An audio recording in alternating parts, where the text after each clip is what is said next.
Hi, welcome. It is 7:01. We got it once and we'll never get it back again, starting at 7 p.m. Pacific Standard Time. Welcome to Dragon of Icespire Peak, presented by Quest and Chaos, where our official starting time is 7:01 p.m. Pacific Standard Time. At this point, we are going to accept that. We're going to accept it, Nick. We're just going to accept it. Nope. We can do 7 again. Okay. Come on, we have so many theater people here. If you're on time, you're late. Yeah, you know what? Hammers are up in the air at 7, okay? We start at 6:45. Sure. Thank you. I've been reinvigorated. Tech theater, good times. Less stressful than being an actor. I will say we are all, here early, and I don't think I ever had to play where curtain came on exactly at 8 or whatever. So we're still good. Always got to wait for those people to just sit their asses down. Mm-hmm. It's like, Mary, we see you in the second row. Just sit down. Mary. Had a little lamb, and we've got some announcements to get to. Segue.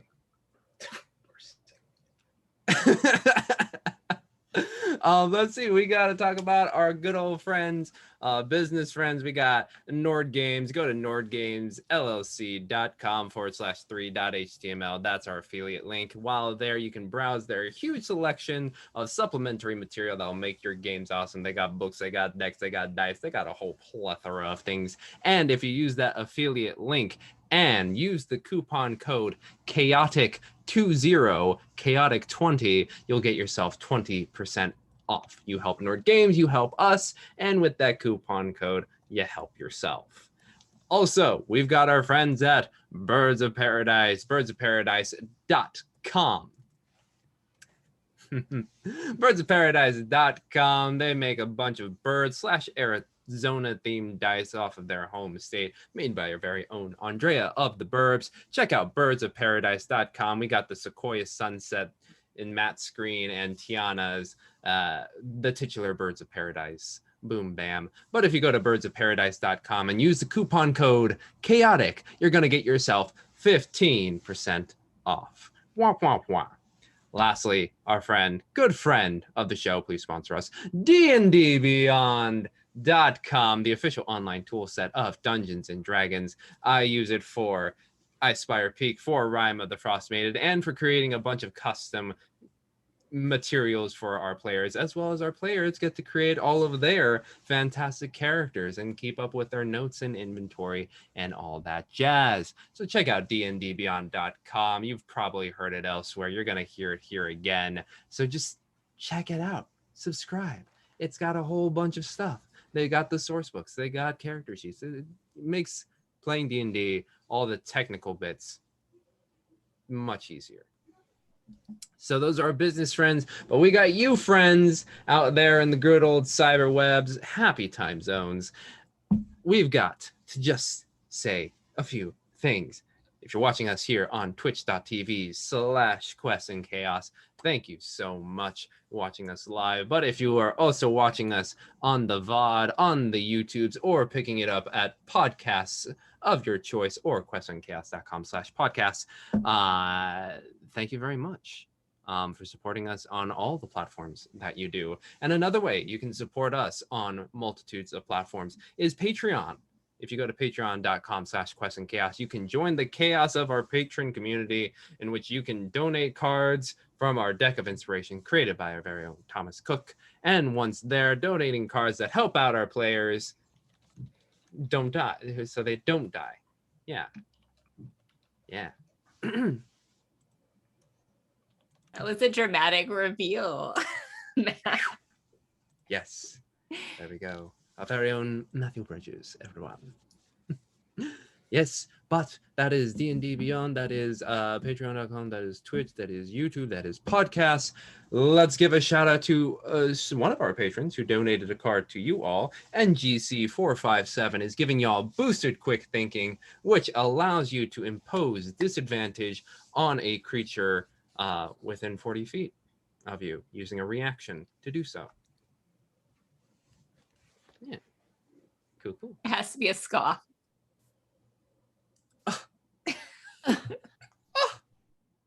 You thought that would hit me? Also, helping out our players is Squeal the Bard, who's donating 1,000 bits because they love you. And fuck Cryovane. Indeed. Boom to bam.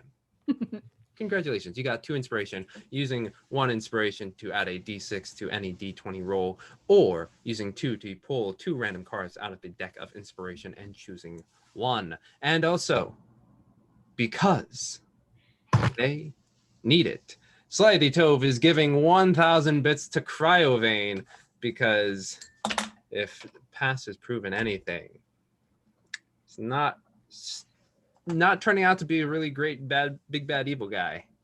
BBEG. Yeah. Slithy. We'll see what happens.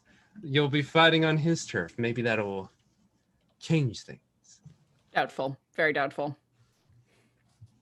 Says you. Says you. I. I've been researching how to make this the most epic fight to end all fights. But we're not there yet. We're not in Icespire Peak quite yet. Wait, Squeal the Bard said that he also sent Yep. 500 to Cryovane. What? I take Because back half of my applause for Because he obviously desperately needed it. Mm-hmm. I mean, you're not wrong. I say unfortunately, but I'm doubting they're going to be meeting Cryovane unless they somehow get like super fast jetpacks into the mountains.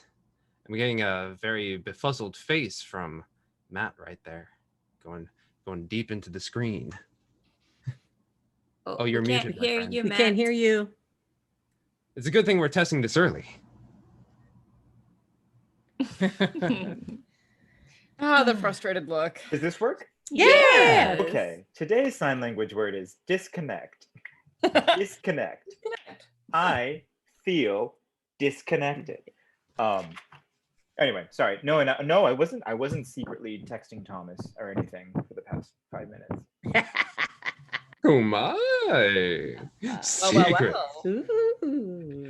Just so you know, we're all about secrets here. That's why Darjan's hair is so big. It's full of secrets. Yes. Anyway, any announcements from the folks on this side of the screen? Well, on Thursday, I'm going to be doing my second session with Roll For It at 10 a.m. Pacific time. I'm very excited. We've just gotten the quest, and we're going to be getting onto a plateau by base jumping. We're going to be being teleported about 2 miles into the air and then dropping down onto this plateau with one team going after the ancient gold dragon to keep it busy while the rest of us go heist a vault.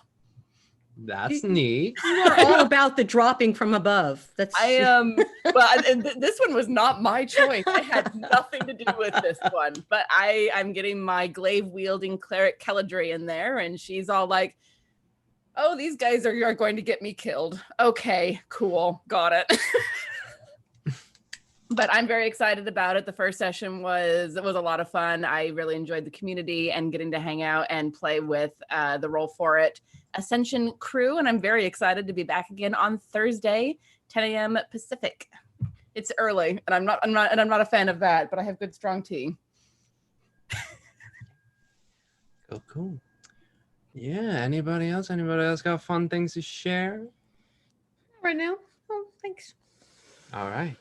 Well, I just wrote down using teleport to skydive for a later session because that's freaking cool. It's really a neat idea because the idea is that this is the ruins of an old city that used to have like a lightning rail and stuff because the technology had gotten people to the point where they killed a god.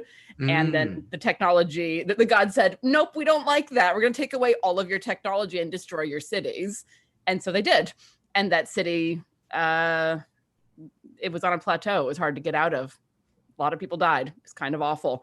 And a gold dragon has taken up residence there to preserve the memories of the people and the reason why we don't mess with stuff like that. So he has a perfectly legitimate reason for it.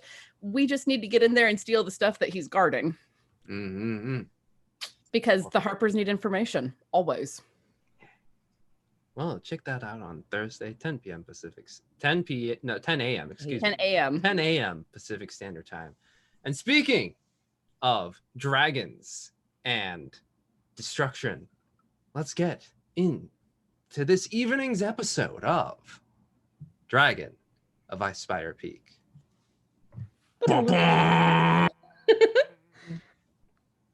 Insert theme music. Okay,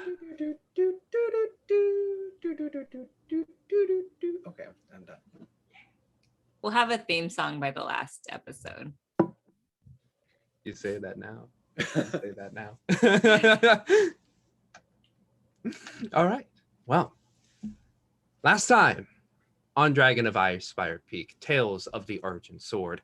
The Argent Sword returned to Phandalin, very similar to the way they had arrived, in a very smooth fashion, as comparatively, where they all arrived in small groups or one by one, they all arrived together atop their horses. And while the first time they were met with, oh wow, new people joining us, it is now there are many sights of whispered speakings as they look on and see not Isolt, Tim, Ingwa, Winley, and Argent, but the Argent Sword, the group of adventurers who have done many great things, saving Nomengard from a monstrous creature, saving a windmill from a monstrous creature, saving Leylon from monstrous creatures. A lot of saving from monstrous creatures.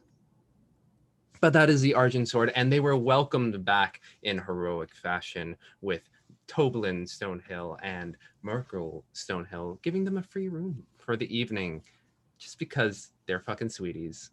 Oh wait, crap! It wasn't 15 minutes yet. We've already blown it with the earlier bit giving, so it's fine.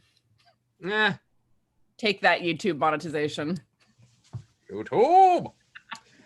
But yes, they returned and were. Let's see. They checked in with a few people. Winnie, Bob the farmer, which I was told is Dave the farmer. I don't know.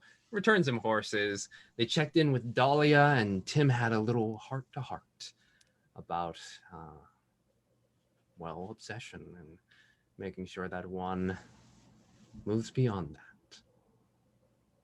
They returned to the Stonehill Inn in the evening. Darjan let forth quite a lovely ballad.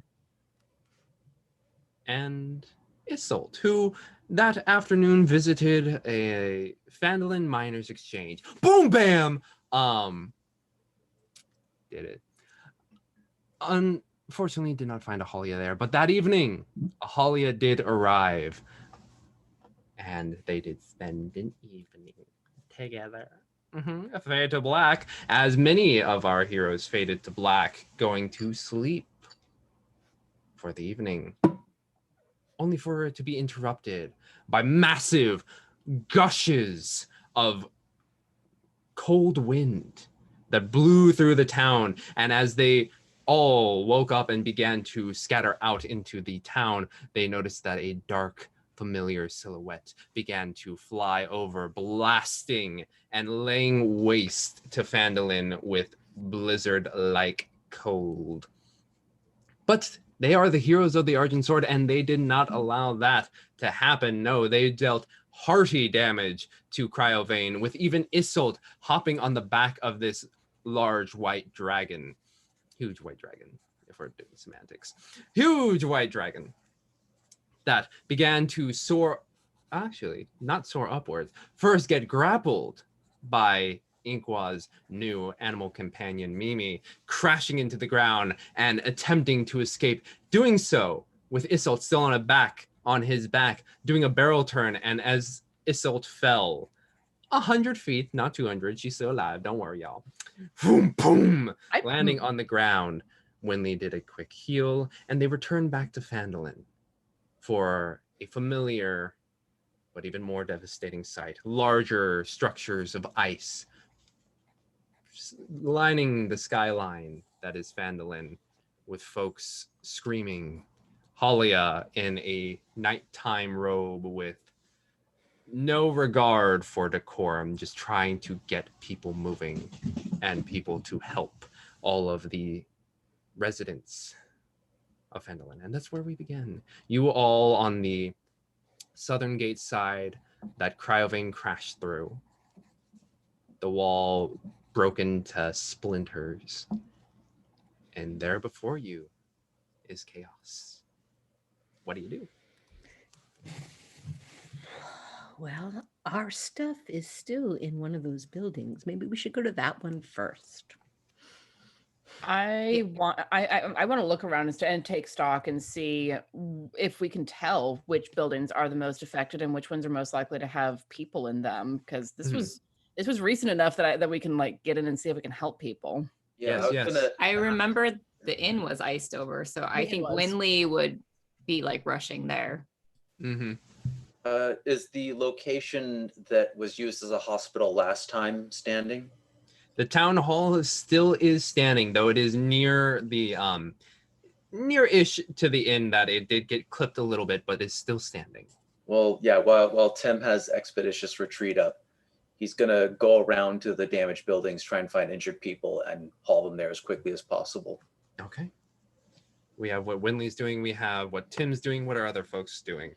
If Tim wants to start getting people out into the street, Isolde can start like helping get people to the town hall. Mm-hmm. Inkwood Argent, what are you up to? Well, I want to help people, and I'm trying to figure out, because I can chill and warm up to a cubic foot of non-living material with prestidige. Yeah, I want to try to get into the inn. I think I'm going to try to warm up the door there and see what we can do. Okay, Inkwan, what are you up to? Is it okay? Is it working? Yes. Okay. Ink was actually going to sit with Mimi for a second as he kind of re-gelatins, gets back to his normal form. He wants to check in with him, make sure he's okay. And actually, he's going to do some quick, because he still has Hunter's Mark on Cryovane. He's going to start, he's not going to follow Cryovane, but he is going to scout out ahead and see if he can kind of gauge how hurt he was, how badly damaged he was. And I think since I cast it, I think it was a higher level spell. I know. Yeah, but for 8 hours. Was it 8 or 24? Was it 8? I believe 8. 8? Okay. So he's going to try and figure out, I guess, if we can reach him in time before he can take a quick rest or like something like that. I don't know. That's just kind of what he wants to gauge and where he might. Okay. Starting from there, as Mimi starts to reform. That was Maybe you did a great job. thank you. Your shocky arrow thing, that hurt. I apologize. I will not. We should. You know what? We should come up with a signal. Like, if I say off, or if I say, I don't know, what's something that you experienced that. What's a word? Well, if I'm flying as quickly as I did there, it's gonna be a little hard to communicate. But any physical things I can give. Puts up a little pseudopod where it's like. Yeah. Yeah. Sure. And then his hand, as Inkle raises his already shaking hand, he'll just be like, yeah, okay. And then you will watch as Mimi also shakes his pseudopod a bit. Cute. Mm-hmm. Yeah, we'll do it like that. Awesome.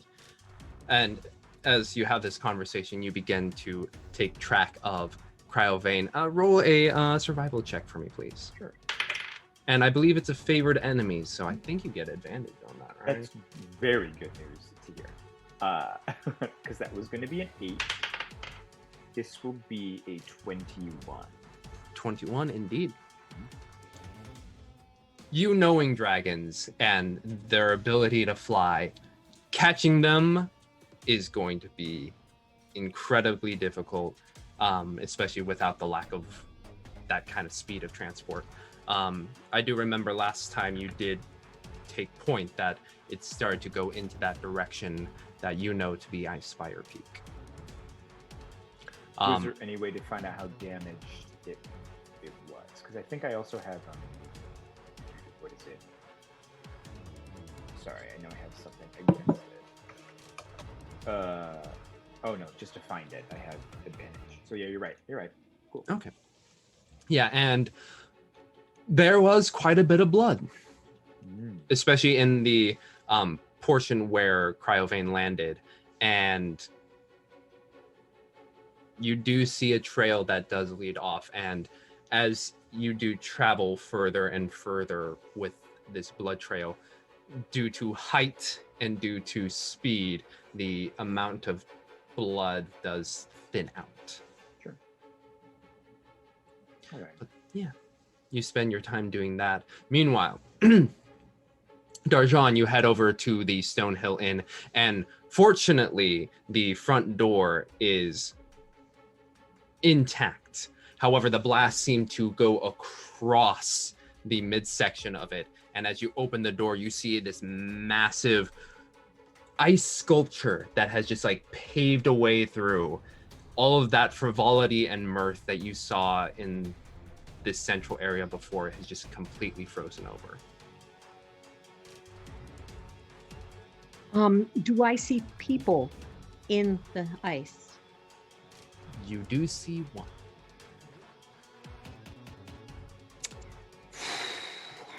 Prestidige can do a cubic foot of non-living material.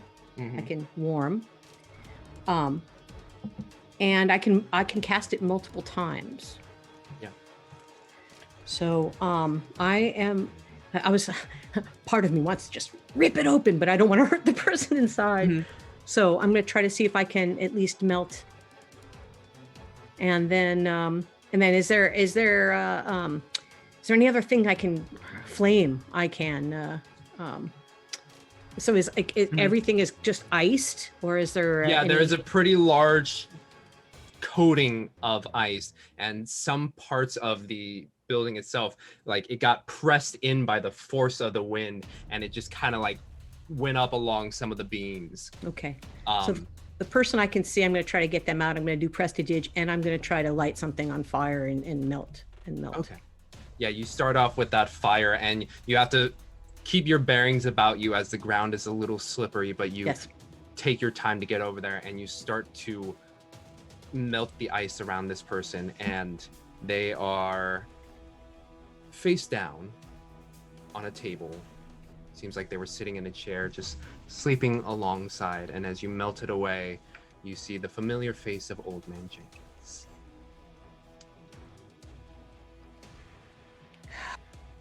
All right.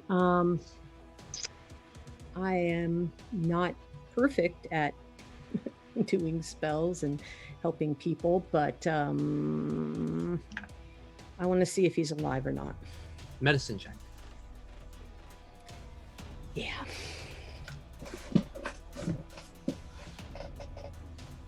I got 3.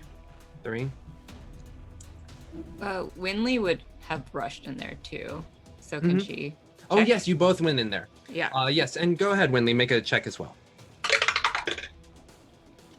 16. 16. Due to the fact that he was passed out, he looks like he went quite peacefully in his sleep. But the cold just... I had to check. All right. All right. Well, leave him as is then, because we don't want him to get too warm. Let's go see if we can find any other people. Yeah. Winley would probably be scrambling. Scrambling as you do. You check upstairs, and fortunately for you, you were the only guests who are upstairs. But part of the beams have fallen into parts of the rooms, particularly Darjan and Tim's room. The central beam just snapped down, and some of the cold had come through, covering one of the beds. You rush downstairs knowing that's where Toblin and Merkel are, and you try and open the door, and it is currently frozen shut. Okay.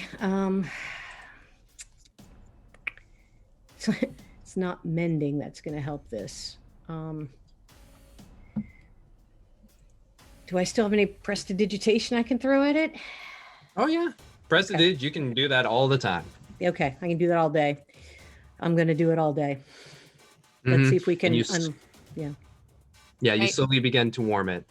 Go ahead, Winley. I was gonna say, while Darjon's doing that, I think Winley would at least be yelling to see if they're behind the door and okay. Perception check real quick.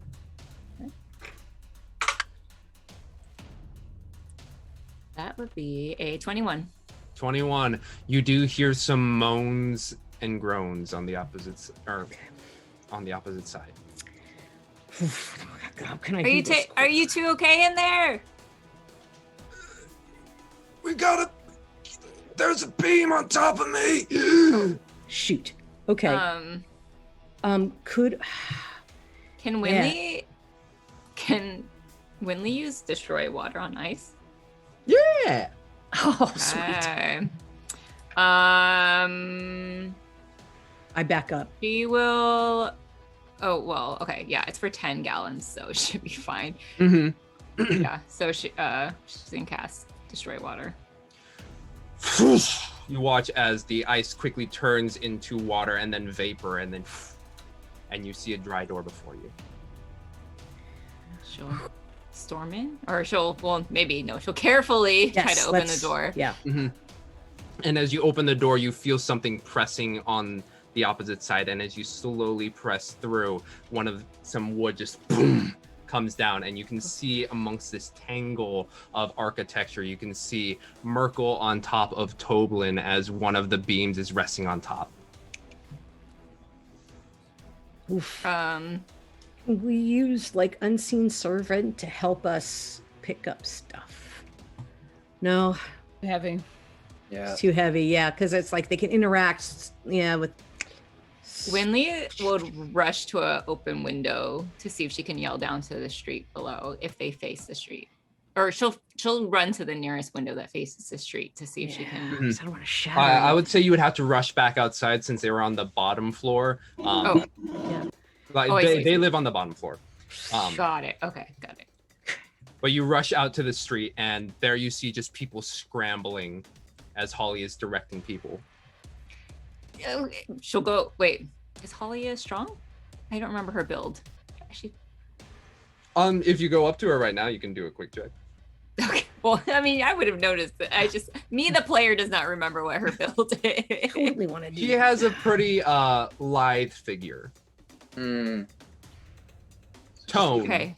If Tim is doing a lot of moving back and forth, there might be a chance that he's running through. She'll still run up to Halia because she'll figure Halia is good at organizing and knows the town, and she'll be like, Halia, we need to help lifting a really big beam. Is there someone who can help? I haven't seen Lemon and just like start chipping away at that. Okay.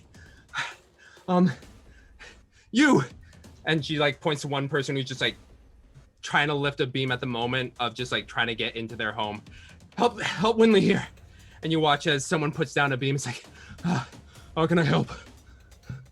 There's someone trapped underneath a beam in the inn. Okay, let's go. Man, is there any way I can break it to open it up or something? I keep thinking, like Thunder Wave or Shatter or something I could do that. But it'll hurt them too. Yeah. Literally everything you just named would kill him. Yeah. I know, but I was just, if it's the wave is here. I know, I'm trying. So I'll run in. I'll run in. I'm gonna help pick stuff up. I'm just gonna pick stuff up before they come back. Mm-hmm. As you three rush in there to try and you have to jungle gym your way through the beams and some of the ice that has poured on through. Whoever would like to make an intelligence check. Yeah. Ooh, nat 20 plus my, let's see. Well, so that'd be 21. 21.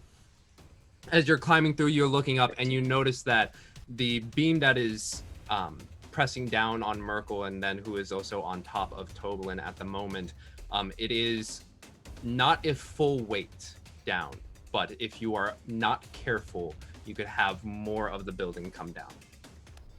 Okay. You guys, careful. The beam seems to be holding up more of the building, so we just got to be really careful how we move this. Okay, yeah. Stack things underneath it too to hold it up while you guys are picking it up. I can push stuff in to help hold it up. Right? Other pieces of the blocks and things like that. Mm-hmm. Yeah, that sounds like a good idea. Make a collective athletics check, please. Me too? Yes. Winley, are you also helping lift the beam? Yeah. Okay.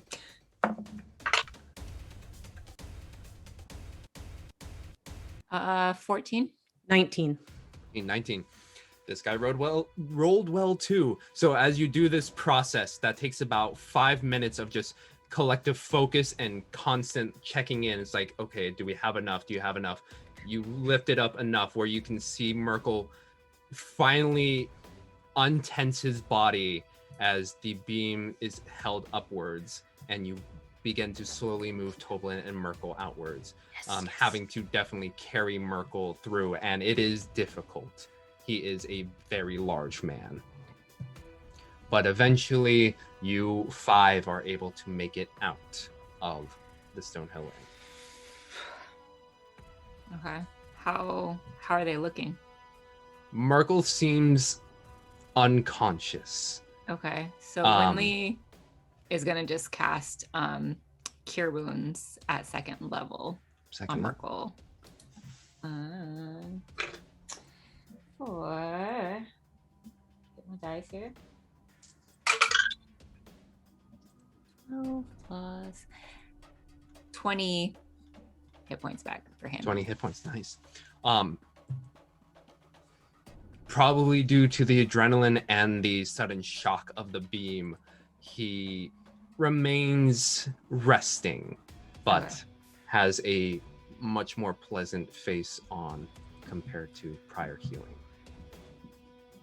Meanwhile, Isolt and Tim, you are going about looking for just like any help you can do. Is there anyone in particular, any place in particular?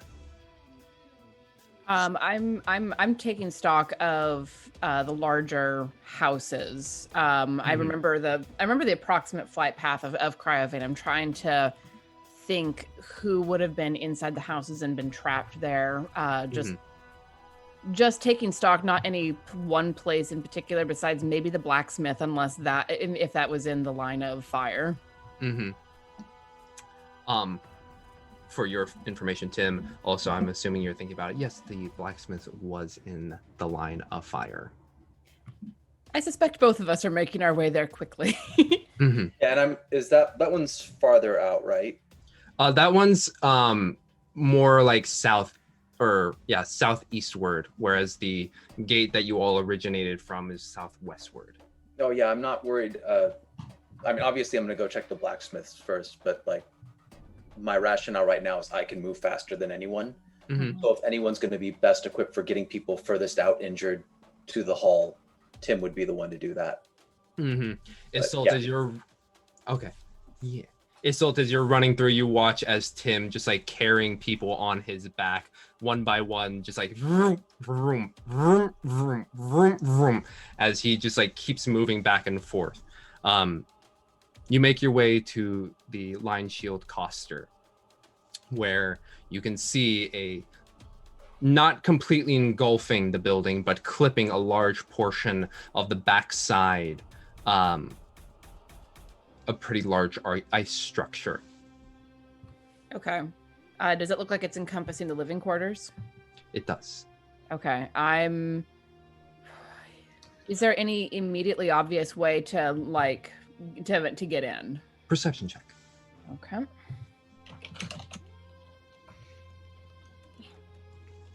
Perception. 18. 18.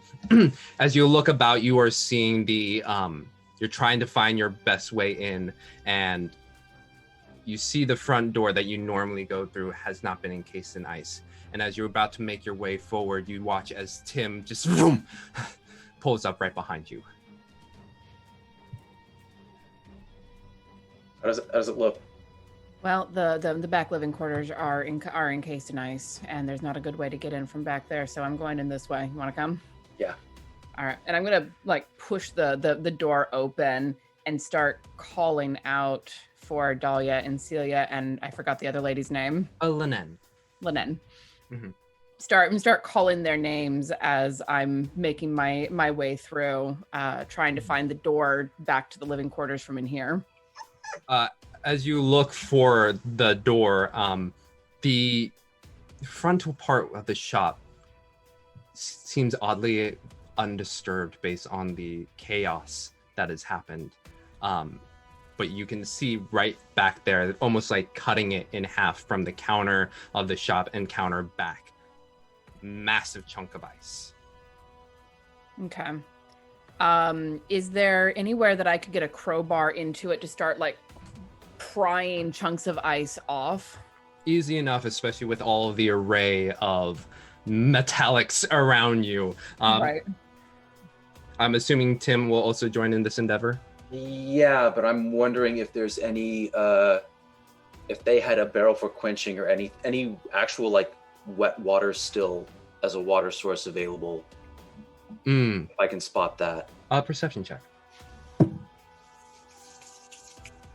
I don't remember what my perception is, but it shouldn't be natural 20. It doesn't matter. Natural 20. You can see through the ice, a barrel that seems to be locked up in place slightly off the ground, as if the rush of wind just kind of lifted it up and then froze it in place. Crap. I don't know if this will work, but do you have your water skin on you? No. Okay, never mind. Chipping at the ice. Chipping at the ice. Athletic checks from you both. Okay.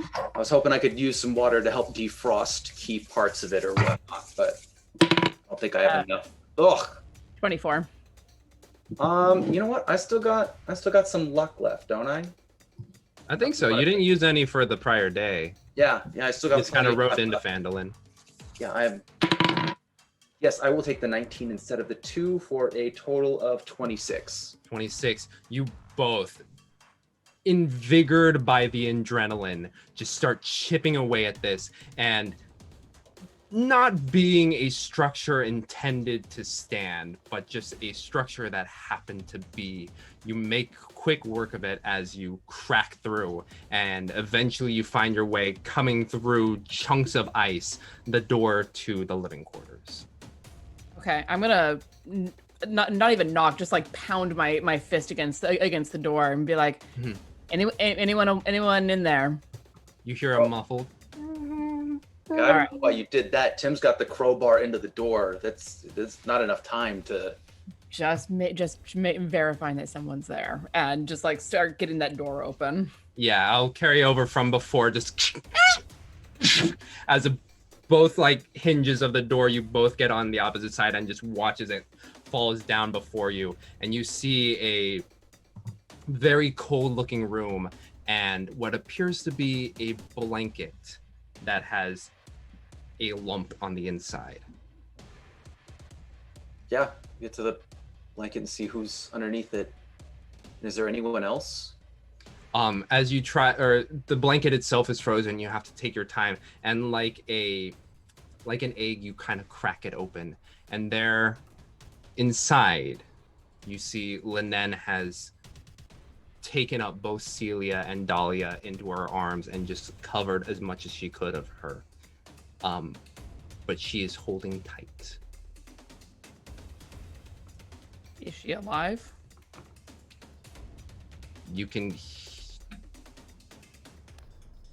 Yeah, medicine check. I mean, I almost think it's not worth taking the time. Let's just... God, that's a lot of people to try and carry by myself quickly. Excuse you. What? That's that's why I want to do the medicine check. If someone is dead, we are triaging, and you get the people who can be helped to the place where they can be helped. I mean, this is a smithy. Is there a place to just start a fire here? You look back into the room that you were at, and through some of your chipping, you do see the kiln or forge, excuse me, in having some ice coverings, but open enough if you want to start it up. Yeah.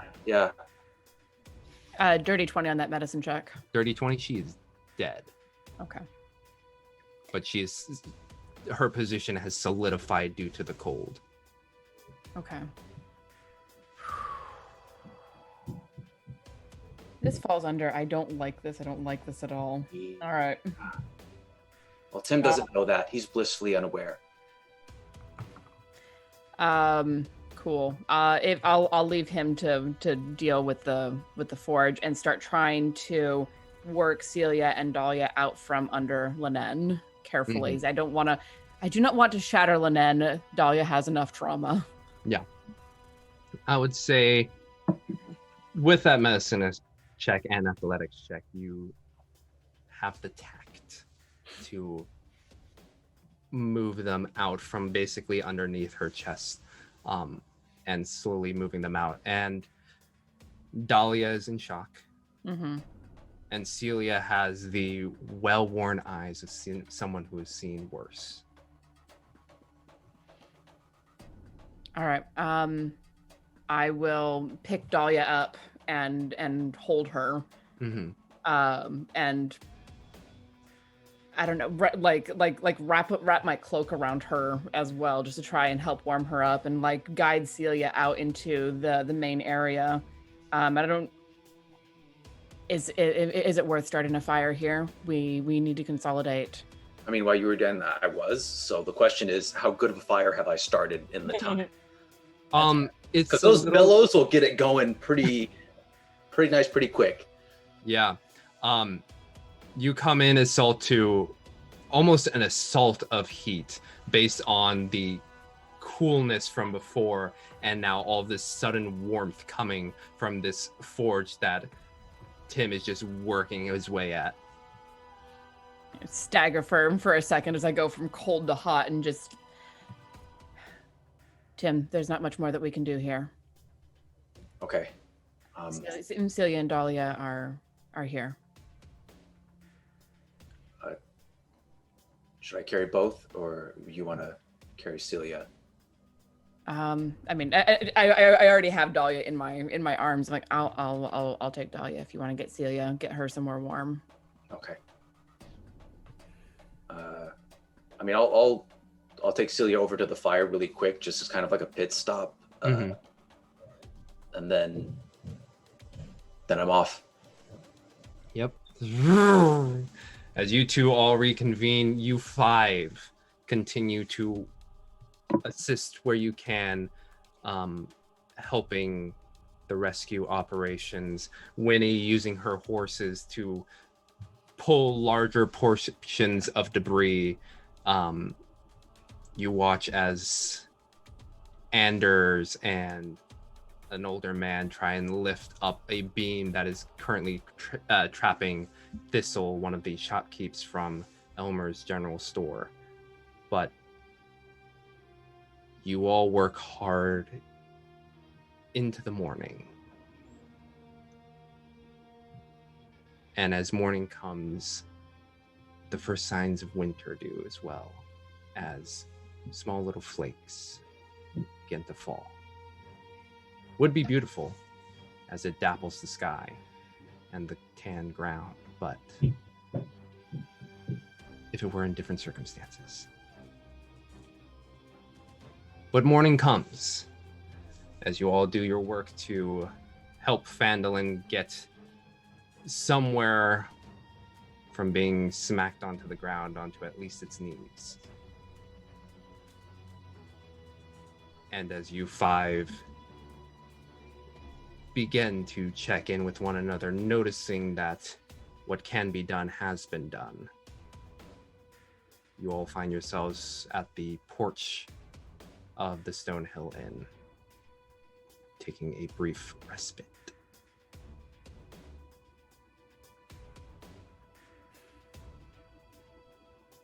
Yeah, Isolde is too tired to really talk. She's just sitting there on one of the benches, elbows on her knees, just leaning over, trying to catch her breath after all of this.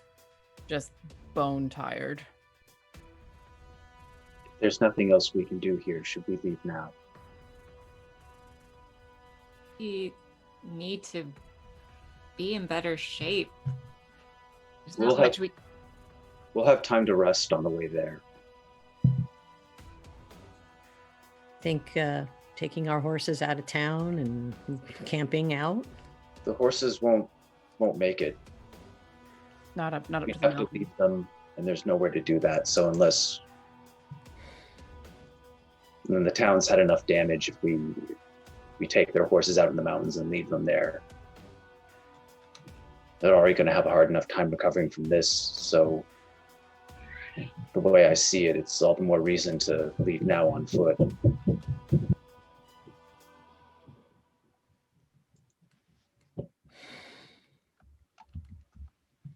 Yes, I think it would be better for us to leave.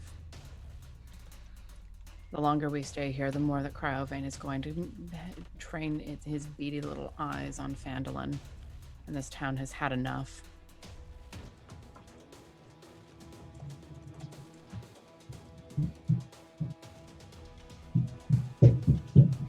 Inqua will we'll let everyone know. So he was searching.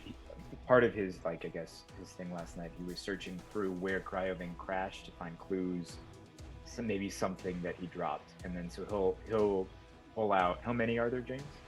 You have a collection of 6 pretty large, about the size of your outstretched hand, which for you, Ink, was pretty large. Okay. Scales. Okay. I'll try to speak louder.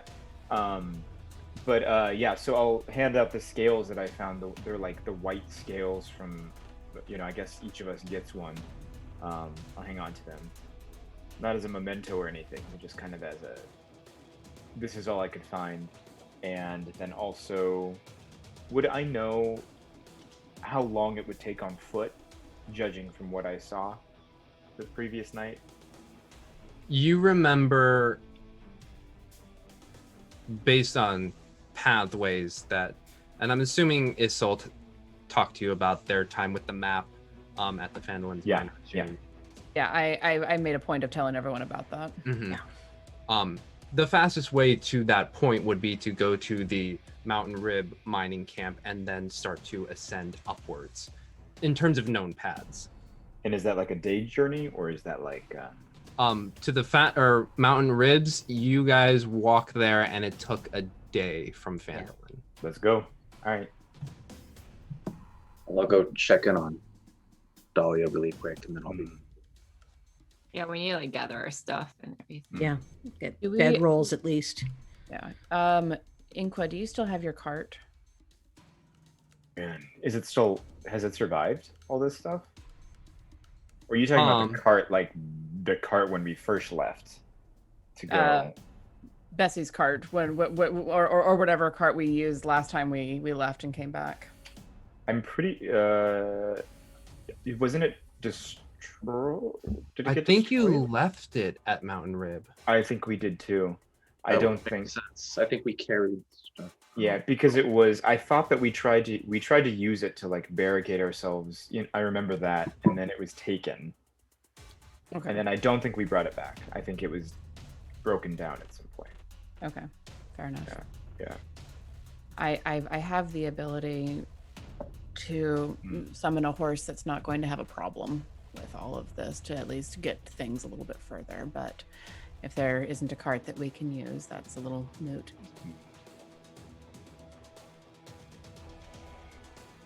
But as you all gather your things, Tim, you being one of the lighter people to outfit themselves, head over to Dahlia at the town hall.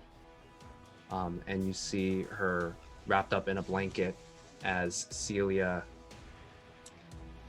Celia definitely put on the I will work through this later face and is just going to tend to this child. As you just see her rubbing her back as Dahlia just kind of does the natural rocking back and forth. I'll come in and kneel and let her know, Dahlia, me and my friends are heading out. We're gonna go take care of this, okay? This is gonna be over soon. And her eyes looking down slowly meet yours. And you just see no tears, but a look you should never see on a 7-year-old's face. Just pure, unbridled rage. And she just gives you a nod. Okay. And to both of them, I say, take care of yourselves. And I'll meet up with the others. With the I don't know how long it's been for us like packing up the stuff. Would the bodies have been moved? Bodies of just like The deceased? the deceased, they are currently in a... People have been moving them to the hill that you all remember Isolde doing the wrestling match at, and slowly started to being lined up. Compared to last time where there was only 4, there is a substantial number comparatively. Winley would have at least made a little, much like her origami unicorn for Khalij, she would do a little origami flower and put it on Jenkins. Mm-hmm. And yeah, Jenkins, having been asleep through it, just seems to have a perpetual smile on his face.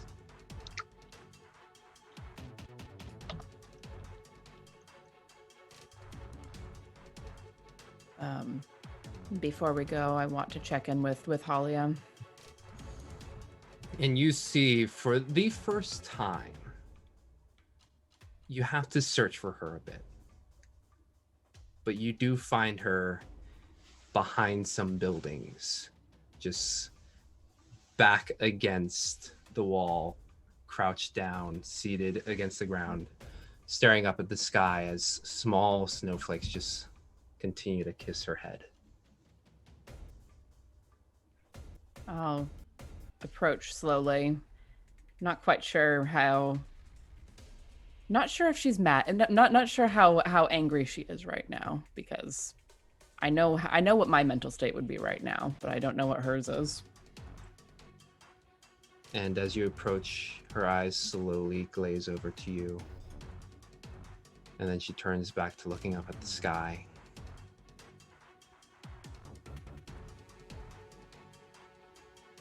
I am tired.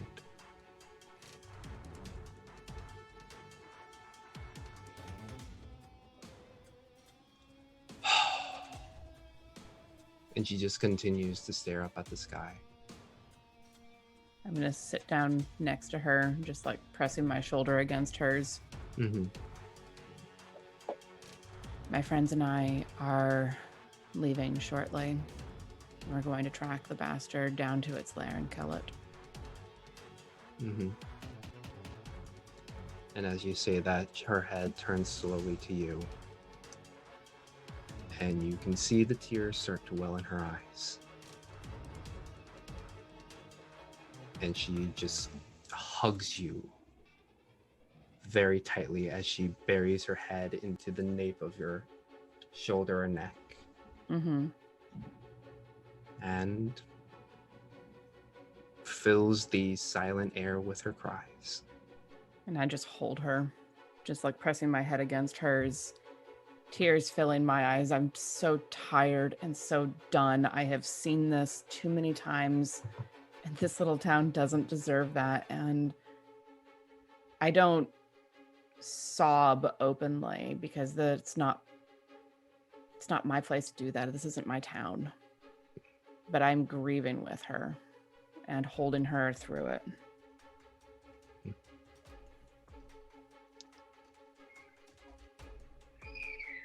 And as eventually there are no more tears to cry. She peels away from you, gives you a kiss on your forehead, and stands up once more, ties her loose bathrobes together, and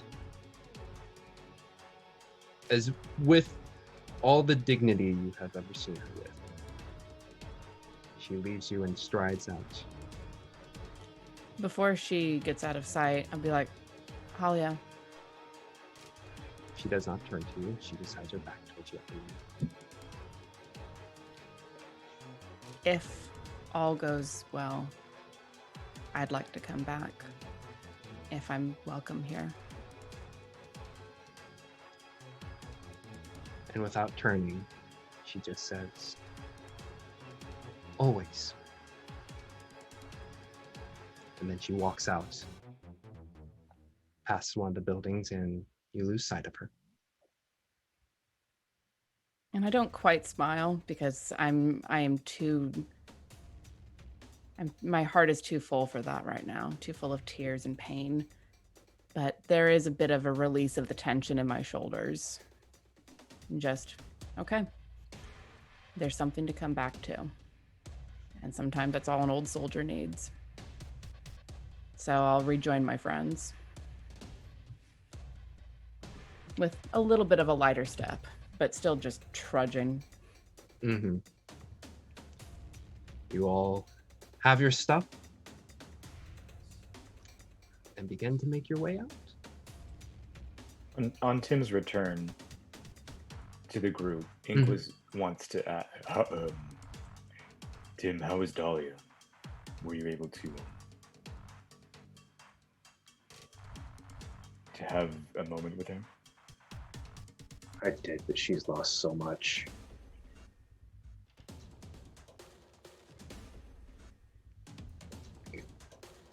Were you able to console her?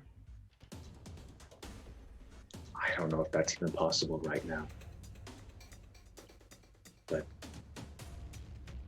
maybe if we can just put an end to this, the people here will be able to start actually rebuilding and finding some shred of comfort. Ink was going to reach out a hand to his back, but instead of the traditional Inkwa pat, he's just going to kind of, with a shaky hand, grab his shoulder and give it a squeeze. And if Tim looks back, Inkwa will just kind of wink at him. He's like, we got this. Hope so.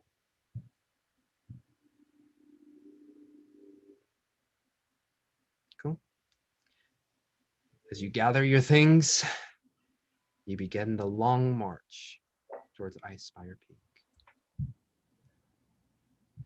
No one took their long rest, did they? Nope. No one hit that button. Okay. In that case, I'd like you all to make a Constitution saving throw, please. How about y'all stay within 10 feet of me while you do that so you can add 4 to that?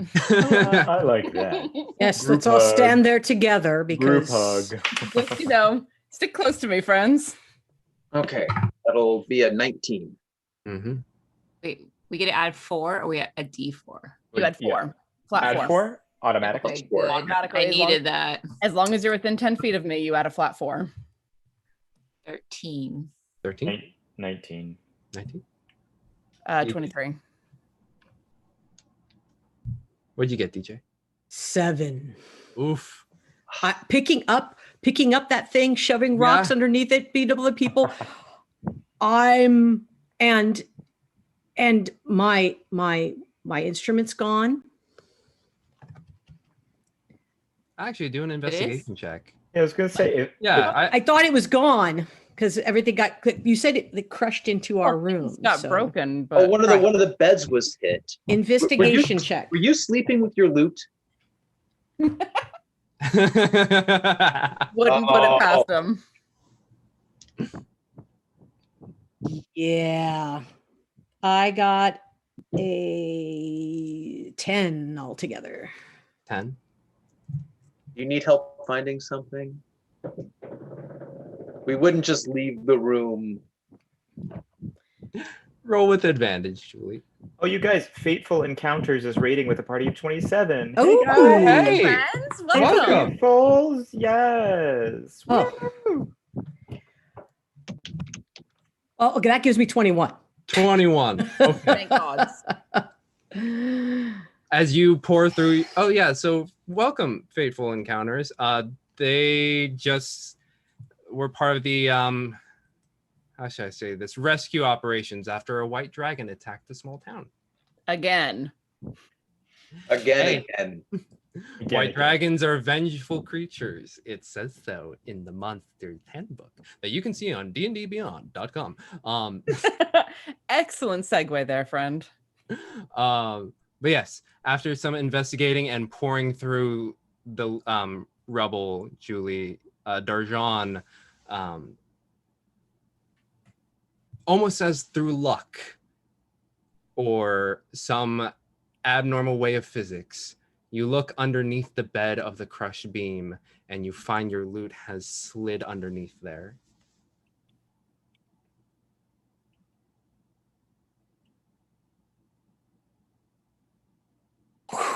Okay. All right.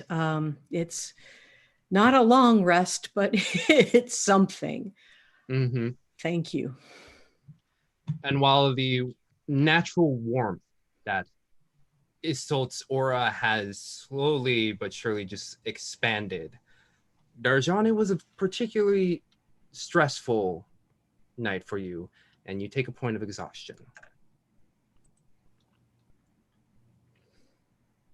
Which I believe you can see underneath your health. As one of the Conditions. Yes. There we go. Cool. But onward, you all march, heading towards the Sword Mountains, passing by hill after hill after hill. Trees begin to flank on your left side. Yes, Tim. And we go by Mimi's sculpture. It's along the way. As you walk, make a perception check, please. Everyone, Can we all do it? Oh yeah, go ahead. I would 1,000% be looking for that. You gotta roll. You gotta roll for Mimi too, James. Okay.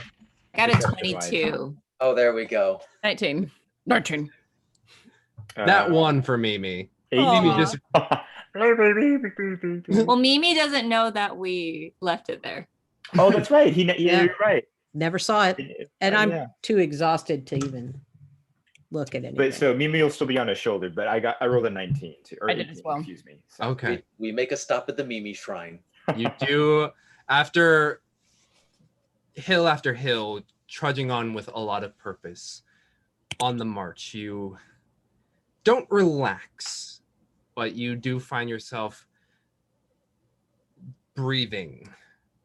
You take that time to notice that you're breathing. And as trees begin to flank your left side, you start to recall a couple weeks ago, the time that you passed by here. And a few of you start to look out for a familiar marker. And after a few minutes, next to a tree where Inqua got bit by a badger, you see a little stack of rocks. Oh, it's still there. And my sign I made, right? Yeah, I was gonna say, And the The sign. placard, untitled. Yeah. As you all pull up, Mimi on Inqua's shoulders, like, what's this? Oh well, Mimi, we have a surprise for you. We were very yeah, and he'll lift up, baby. For those of us joining, we do have a companion Quokka. Mimi is our Quokka companion right now, and then put him on the ground. Like when we did part ways, we it left a soft spot in all of our hearts, and so we left this shrine for you. Hopefully, we were hoping that you would come back to the spot and remember us. Arr. I think of it more as an outdoor modern art gallery. Yeah, I can see the inspiration. It's very nice. Very nice. And what you hoped for came true. I came back. Mhm. Right here. And here we all are. Mm. That's nice. And from within Mimi, you see a little undulation before one of the pseudopods just kind of stick a small little pebble on top. Oh man. Adorable. Art is never finished, is it? Nope. And it never should be. Always making more, always thinking more. That's the weird thing. You know, once you eat a gnome, you start thinking. Yeah.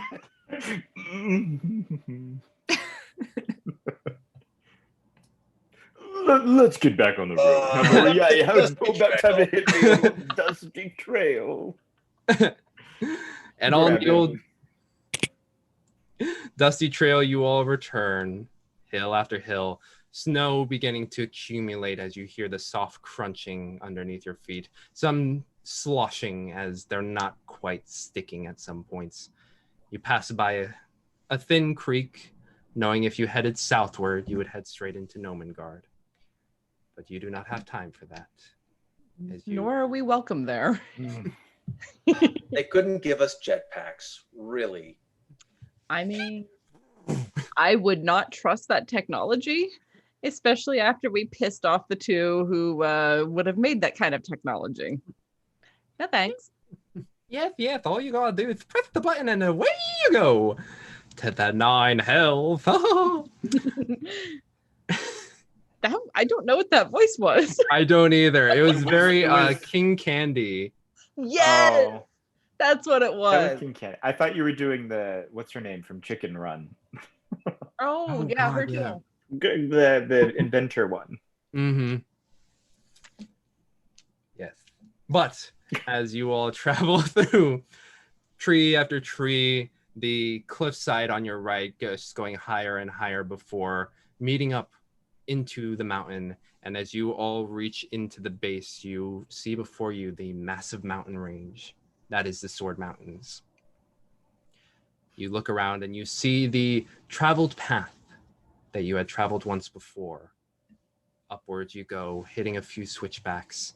The ice sculpture that you found there near midway through has melted, and the contents previously unknown to you all due to the opacity of the ice being quite thick. Speaking of thick, the dice cult just rated us with 11. Woo! The dice Oh, cult. hey, welcome. Hello, welcome, As friends. in, hey. Hey. I don't know what that is. Hey. How many C's is this thick? Woo! Woo! All Thanks, of them. guys. 11 C's for the 11 folks you just rated. Oh, Aw. Thick.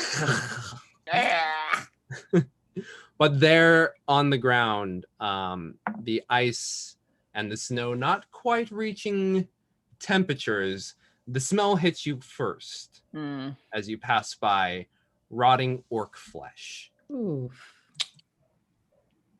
2 boots that are filled with feet, bodies that have just been decomposing and softening into the ground.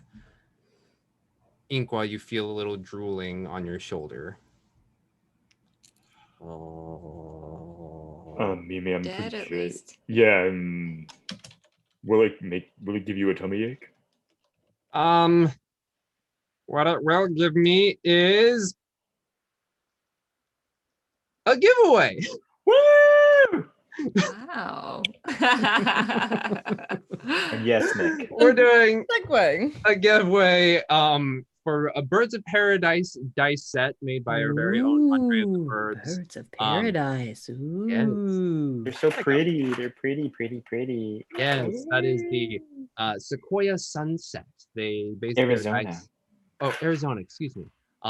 Base their dice after their home state of Arizona, as well as multitudes of different birds. So check out birdsofparadise.com, or you can try and win one right now by typing in #chaos into the chat. Do that right now. Enter once, or you will be disqualified due to COVID. Also, we can only accept US participants, unfortunately. But we will soon, hopefully, be moving beyond that. But yes, hitting that hashtag chaos into the chat.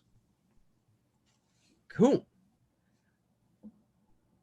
And then as you say that, Mimi's like, that is true. I have been eating a cleaner diet lately.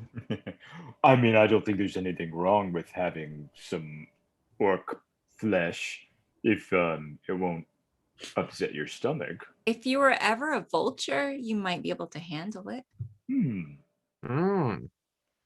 What's a vulture? Oh, guess not. But you know what, Mimi, go wild. Go ahead here. And then he'll... As you put down the quokka, the gelatinous form just expands as...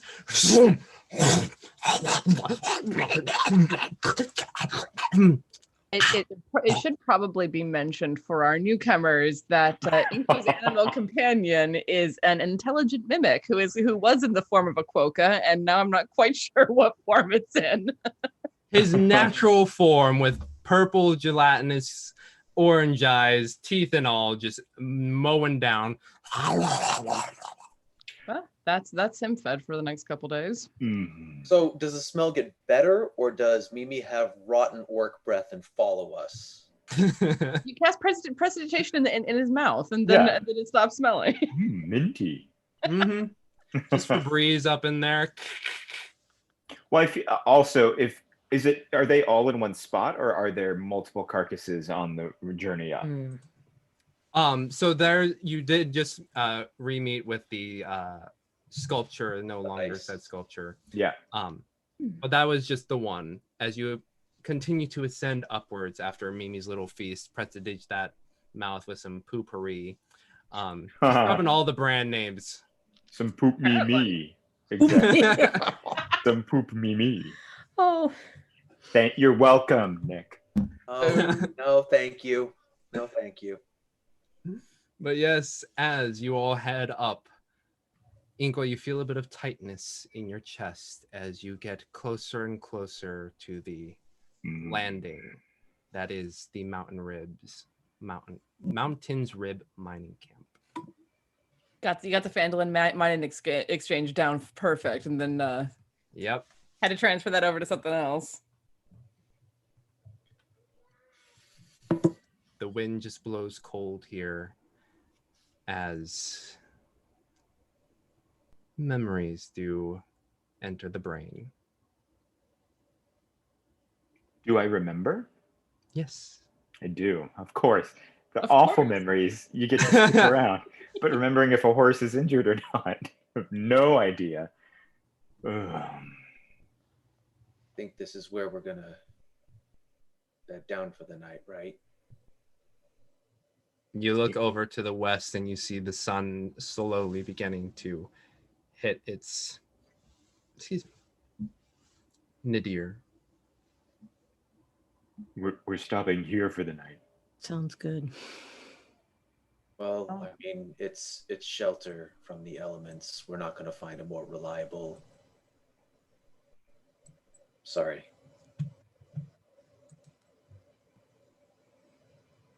Yeah. Okay. Inko, are you sure? Yeah. Yeah. No. Yeah. Let's just let's make camp and we'll get out of here in the morning. I'm just going to assume we don't go too far in. No, like maybe just inside that first room. Yeah. I have no desire to go any deeper. You sure? Yeah, didn't we leave some? There was something. No, Well, yeah. Under the throne. Tim will go. Tim will go deeper because we want to see if the locks that we put up on the gates are still there. Oh, sure. Yeah. Make sure this place is still somewhat secure. Yeah. You have the sending stone. Do you want me to go with you, or do you want to just yell if something goes wrong? I mean, I'm not limited to doing one thing. Okay. Maybe one person should accompany. Okay. You want to leave one of the sending stones here, or? Yeah, I'll pass off my sending stone to whoever wants it. I got it. All right, Tim, let's see when I go check. Leaving with the most teenage response. I'm not limited to doing one thing, Mom. I can make my own decision. Oh no, there would be a combination of the sending stone, and then it would be the sending stone would just be and then like Tim screaming Well, no. The two choices were take the sending stone and scream for help if you're down there alone, or take someone with you. So you can scream together. Yeah, okay, yeah, I'm all yeah. You know what? Okay, you guys will do Not both. declining help at all. He hates caves now. Caves have always been absolutely horrible. Yeah, Nothing good has ever come out of a cave. This is now my second character who has problems with being underground. Thanks, James. I was hoping to just keep it to one. But as you two leave, Winley, Inqua, and Darjan to set up camp. You two begin to weave through the tunnelways, looking at the locks and barricades that you had put up. And they are still intact. That long pause almost gave me a goddamn heart attack. And then you hear a familiar sound of were-rats. Ticking, Yeah, ticking, well. ticking.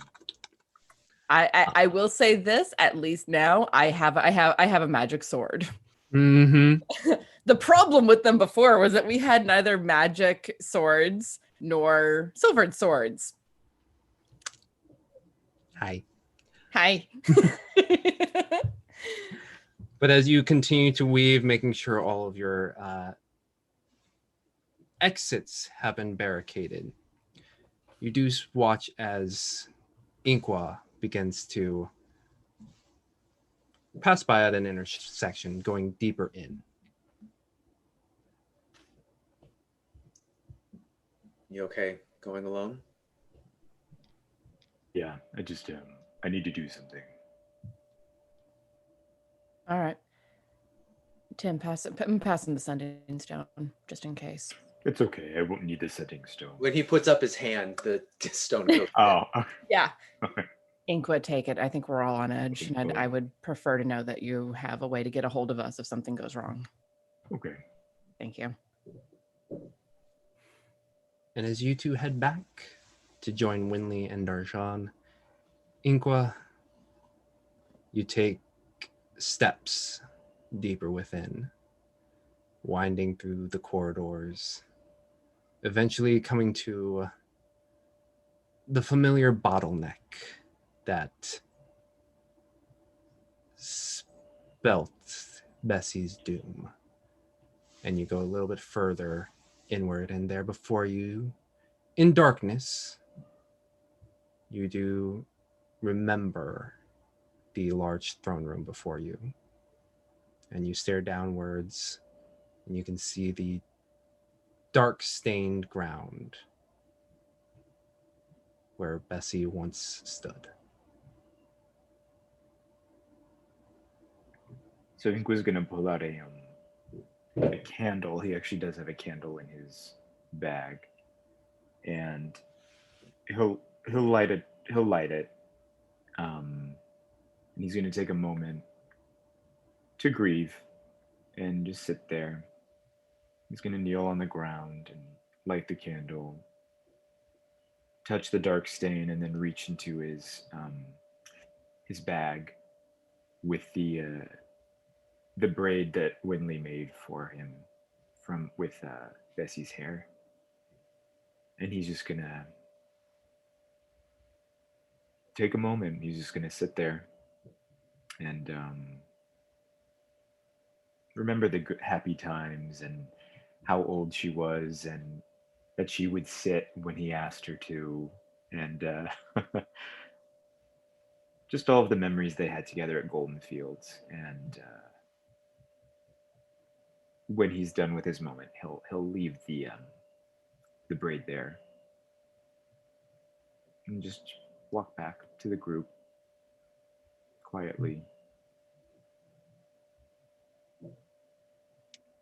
And you reemerge from the tunnels into that waiting room that you all remember quite distinctly. Camp is set up. Anything else anyone would like to do before actually taking a long rest? We'll need to set watches tonight. Darjan, you look all in. I think you need to get some rest. No, this was bad. Yes. None of this is good, but we are on the way. So that's something at least. I can take first watch. I'll go after you. Yes. All right. Would my last watch? I actually like sleep, not just meditate, right? I'll go third. Okay. As you all bed down, Isolt, you take a seat at one of the tables that were left abandoned there. And you take your watch. Perception check, please. That's cocked. 21. 21. Largely, it's pretty silent. The wind outside of the cave just keeps apparently blowing left to right. But at one point, it does blow inwards, making a weird wind instrument of the vein work of this tunnel, and it gives a very eerie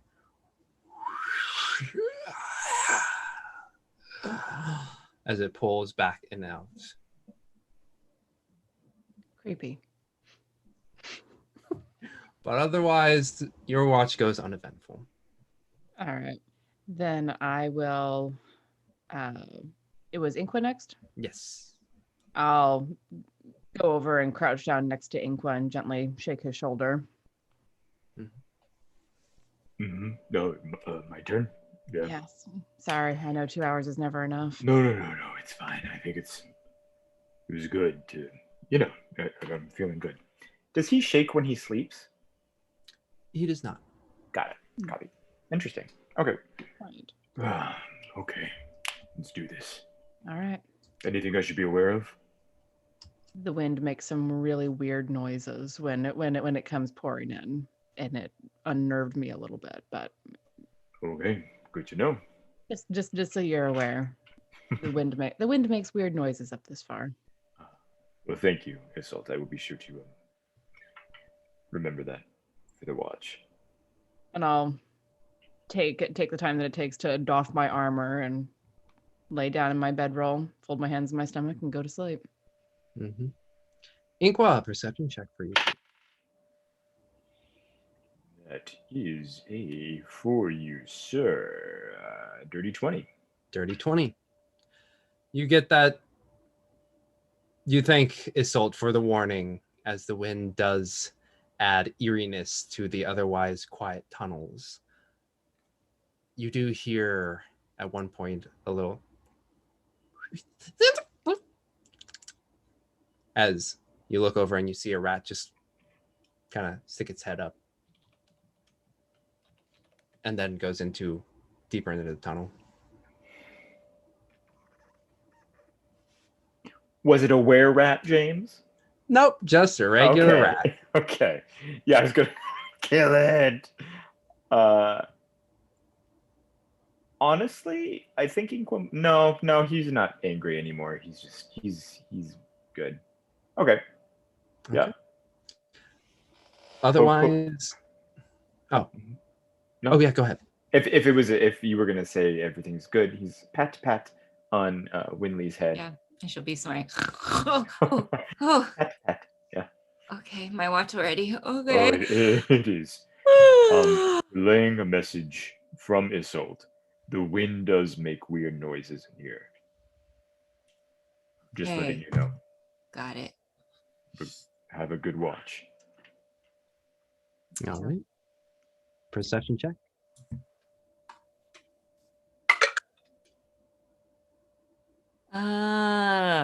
10. 10. She's still a little sleepy. Mhm. A little sleepy you are. And yeah, wind continues to be creepy. But you do notice that the wind carries a little more as the night progresses. And you do check in a little bit, and it is starting to snow quite heavily. Winley's wearing her ring of warming, so she's a little toasty. Okay. But otherwise, the evening goes uneventfully. Okay. So she'll go over, wake up Tim. She did watch with her hand axe. So as she wakes up Tim, she's like standing above him with her hand axe. I mean, the only real question is as Tim opens his eyes, is fire coming down on him? If the answer is no, he welcomes the sight of Winley. Your watch. Okay. Wind sounds weird. Okay, night. Well, I love that messages pass through every Yeah. watch. It's like a telephone game. yeah, Tim is gonna like just stop and listen for the wind. Does it sound normal? Perception check. That would be a 7, so I'm gonna use because I still have luck. Woo! I don't want to roll a 7 on my perception check. Everyone else did. That's right, 9. Yeah. Woo! As you listen into the wind, you just hear a hello. Don't you remember, Tiller? Ah. I know I've been silent for a moment, but this is our origin story right here in this cave. How you doing? I think of it down as being in the camp that we set below, but okay. Well, this is where you first pulled me from my internal imprisonment. That is true. I hate caves. You think you hate caves? Try spending 1,000 years in a box in a cave. I think I'd hate boxes more than caves in that case, but... I was trying to relate. So you ready for this? Oh, ready for you to die? Oh, God, no. Please don't, Tim. If you died, I would be on a frozen mountaintop for who knows how long. Thank you for the vote of confidence. No, I was talking about killing a dragon. Exactly, so don't die. That is the plan. Well, if there's anything we can say about it, we won't let it happen, right? Right? Yeah. Actually, thank you for being here. It's nice to have a conversational partner at times, isn't it? And one so young, but so moody at times. Ugh. Really gets into the existential stuff real quick. Tim is going to get really moody about that. See right there. That's why I like you, Tiller. You're much more alive than the last person I met, which was myself, because I'm dead. Lightening the mood. All right, well. Yeah, I think I'll be in better spirits when this is over. I'm just going to be a spirit. I don't know. I don't think of you that way. Well, it seems you are having a marvelous time with your watch. Oh shit! And Tim starts paying attention. Have fun, Tiller. Don't die on me now. But your watch goes uneventful. And as You all slowly begin to awaken. Darjan taking the first actual sleep an elf has taken as yourself in many, many days, many weeks, months. Who knows when the last time you've actually slept. But you all begin to rise, rested, smack that long rest button.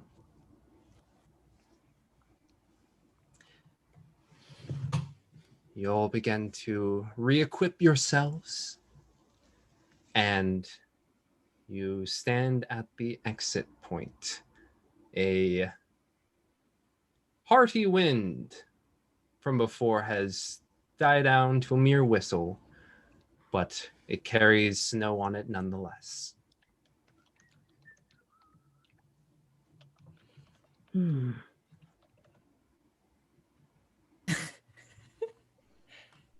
Oh, Boopy Butt just raided with 3. Hi, Hello. Hi, Boopy Butt. Oh, hello, Boopy Butt. Welcome. Hey, y'all. I don't know if we got a winner from the last one, but for Boopy Butt, if you type in hashtag chaos, you can join in to win some Birds of Paradise dice. Yes, Matt's pulling up some Arizona Sunset right there. It's made by our very own Andrea of the Birds. They are Arizona themed and or bird themed. So check out birdsofparadise.com, or you can win a set of dice for your own, typing in hashtag chaos, enter once, or you will be disqualified. And unfortunately, due to COVID, we can only deliver to US participants. Okay. So as we stand at the entrance, Winley's going to hold up her book of affirmations and say, I can let go of old negative beliefs that have stood in the way of my success.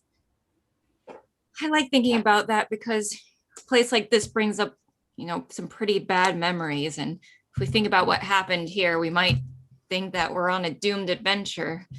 But I'm going to forget about that and just remember the times that we succeeded and we overcame the odds, and we stuck together and we became the Argent sword, and we almost had Cryovane back there, and this time we're gonna get him. And Winley, just with her speech, just grows more and more in determination as she's pumping up her party, and we'll set off the day with 9 temporary hit points. You are filled with determination. Yes. Thank you, Winley. That was lovely and much needed this morning. Indeed. Well done. All right. How bad does the snow look outside of the mine? Mm-hmm. You step closer to the exit, and there before you is a good inch that is accumulated. Oh, not bad. Okay. Down here. Well, the lower parts of the mountain. See, well, no, Oh, we got the extra good. We are all in the most cold weather clothes. yeah, well, and don't worry about it. I'll just do a thunder wave and push it all away. It'll be great. And don't worry about it. I've traveled through mountains before and we're totally fine. I.e., this difficult terrain won't bother us at all. hooray. DJ, I might recommend not doing that, especially when we get higher altitudes. Avalanches are a thing. And loud noises can trigger them. But if I can't make loud noises, well, I mean, what am I gonna do? Singing is one thing. Thunder wave, however, is very different. Please don't kill us with an avalanche. Oh, if I could focus it and have it on cryo. Yeah, nah, you don't care about avalanches. I'm still waking up. Speaking of waking up, have we lost Isolde? Oh, there she is. I glitched for a second there, apparently. Yes. You were Got as all frozen as, never mind, I won't. Nope. As those orc corpses used to be. There we go. Right. Shall we? Yes.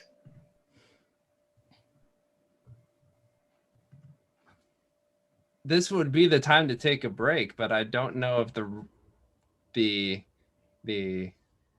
winner has been chosen yet. So, yes, there is a winner. Okay, congratulations, Samthrax Gaming, for winning the dice, the Birds of Paradise dice. Thomas is probably getting into contact with you right now. Thank you all for sticking with us as we are about to head up into the Sword Mountains and hopefully to Icespire Peak. And yeah, I think this would be a good time to take a break as you all are beginning to weave your way upwards. All right. Ascending towards the mountaintop. Ascending towards your doom. That's exactly it. If I don't kill one of you at the end of this, I'm not doing my job as a DM. That's not how that goes. That's not how it works. That's not right, is it? You should do a poll on Twitch. Which character do you want to see killed off? Please vote here. Probably the most heartbreaking after that conversation with Holly would be Assault. It's like she has something to come back to. But no, she has too much armor. She's good. She's good. It doesn't do a whole hell of a lot with dexterity saving. Dahlia should die. Yep. No! We already planned the spin-off. We can't kill We've already planned the spin-off. Dahlia's 7 years old. You do not get to kill her off. I mean, isn't there just like an adorable dog that we can shoot or something? No, we already killed a horse. Oh, and yeah. a gecko. Gecky. And Jenkin. Who? I'm just kidding. Wasn't it? Old Man Jenkins, don't you remember Leroy Jenkins. Just because I think he was funny. No, it was awesome. Break time? Break time. Break time it is, folks. So let us all go to our respective restrooms, get a bio break, grab a drink, grab a snack, and we will see you all in a quick 7 to 10. Catch you then.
Hello and welcome back. I believe we have some raiders. Raiding a Norse Foundry, party of 11 that turned into 15 very My quickly. goodness, So welcome. that's- Hello. Hello. Awesome.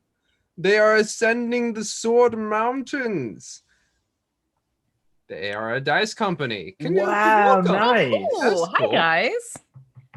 Just so you know, we use dice. What? What? Oh no, what am I Dice, saying? dice, baby. Boom, bam, ba, da, bum, ba, da, bum, bum. Cool. Well, cool. As you head upwards into the mountains, do I have any music for this?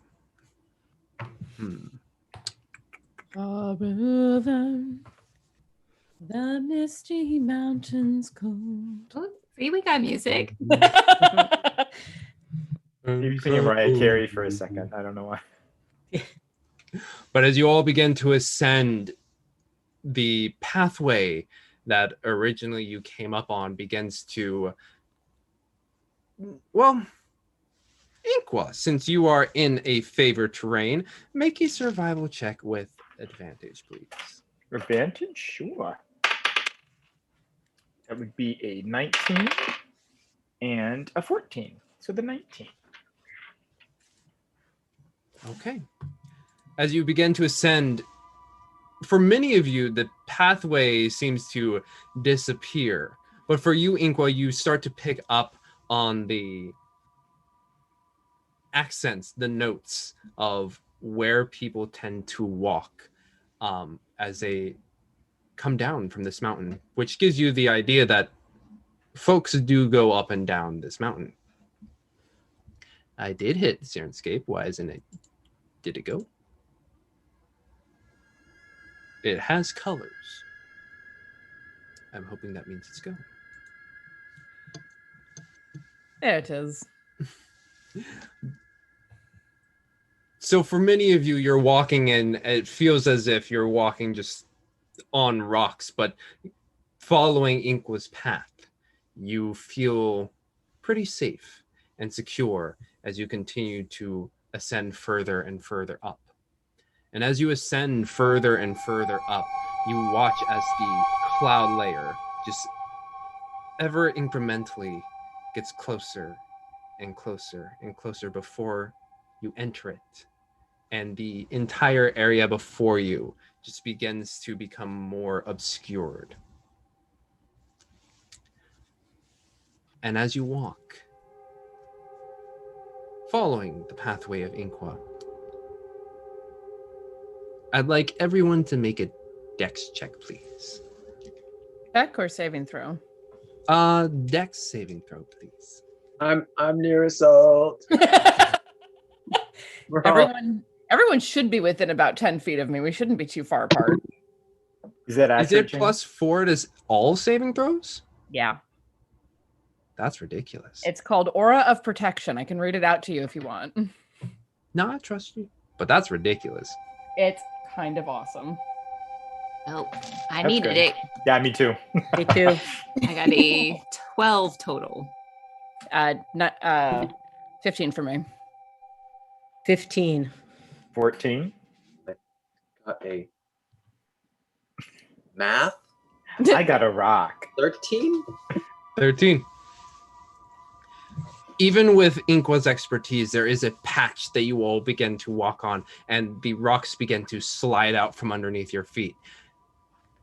But with Inqua's quick pointing out of things and this seemingly warm aura from Isil, just almost as if like picking up your feet and placing you back, none of you slip further down the mountain and down into any of the cavernous areas below.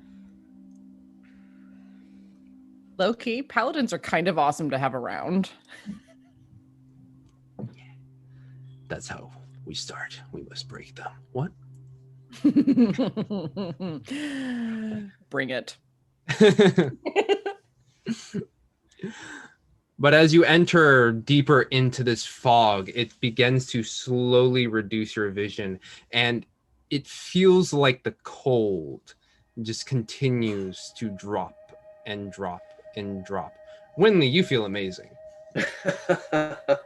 That ring of warmth is just like, you literally are wearing your normal fashionable armor, and it is delightful weather right now.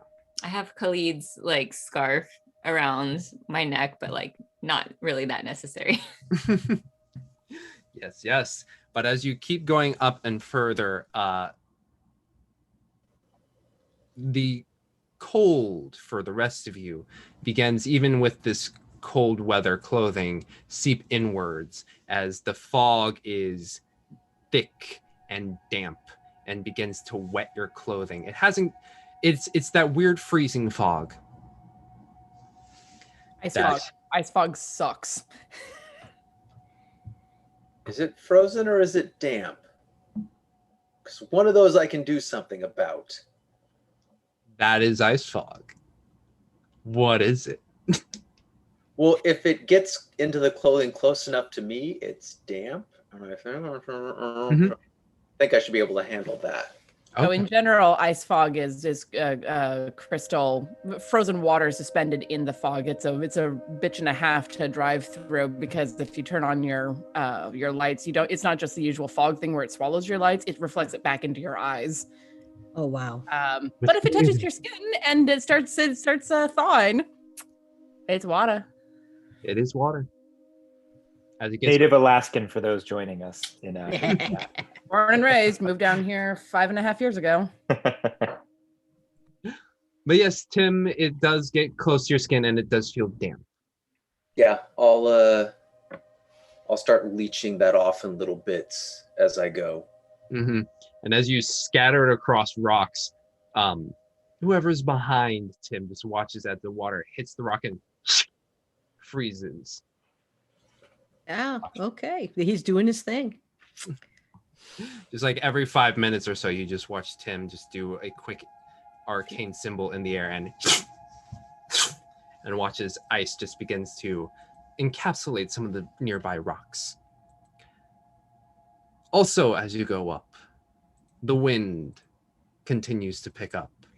Without all of the mountain peaks surrounding you in a nice tight shelter, this wind continues to whip around. Whoever would like to can roll a d20.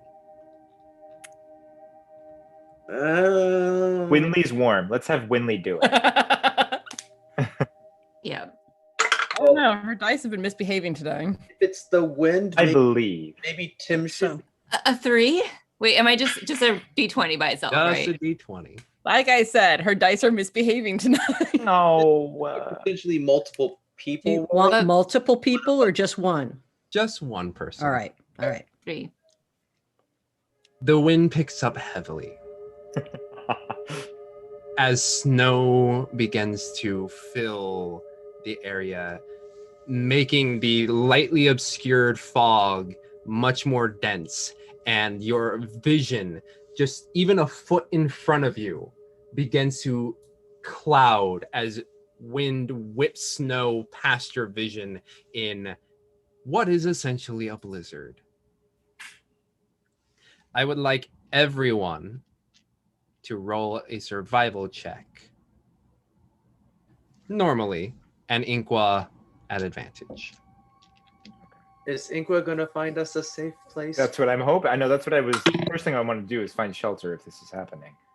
You said, and this is, what is this again? I'm sorry. Survival. I'll check. Love it. I got a dirty 20. Nice. 17. 9.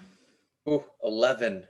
We need to get you 2 new dice. Yeah, we do. I'm switching out. I have another dice. Switch to the Birds of Paradise. We'll be Which rolling set? better. Which set? I delivered does. a few. I have an Arizona Sunset I've been using, and they've been treating me real well. Hi, Andrea. I got a 23. 23. Damn. Okay. You all survive succeed the group survival check. The cold never bothered us anyway. Mm-hmm. Inqua, as the cold begins to whip up, you relay the instructions of what this environment, this situation is about to become, and you all pull yourselves in closer, and none of you is lost into the mountains. You find with that 23 a small outcropping of rock. It is very tight, but you are all able to smush in there and it prevents the wind from buffeting you directly. But there you all are as you wait for this blizzard to slowly abate. And I'll actually take a position toward the outside and prop my shield up and out to provide a little bit more shelter in the outcropping.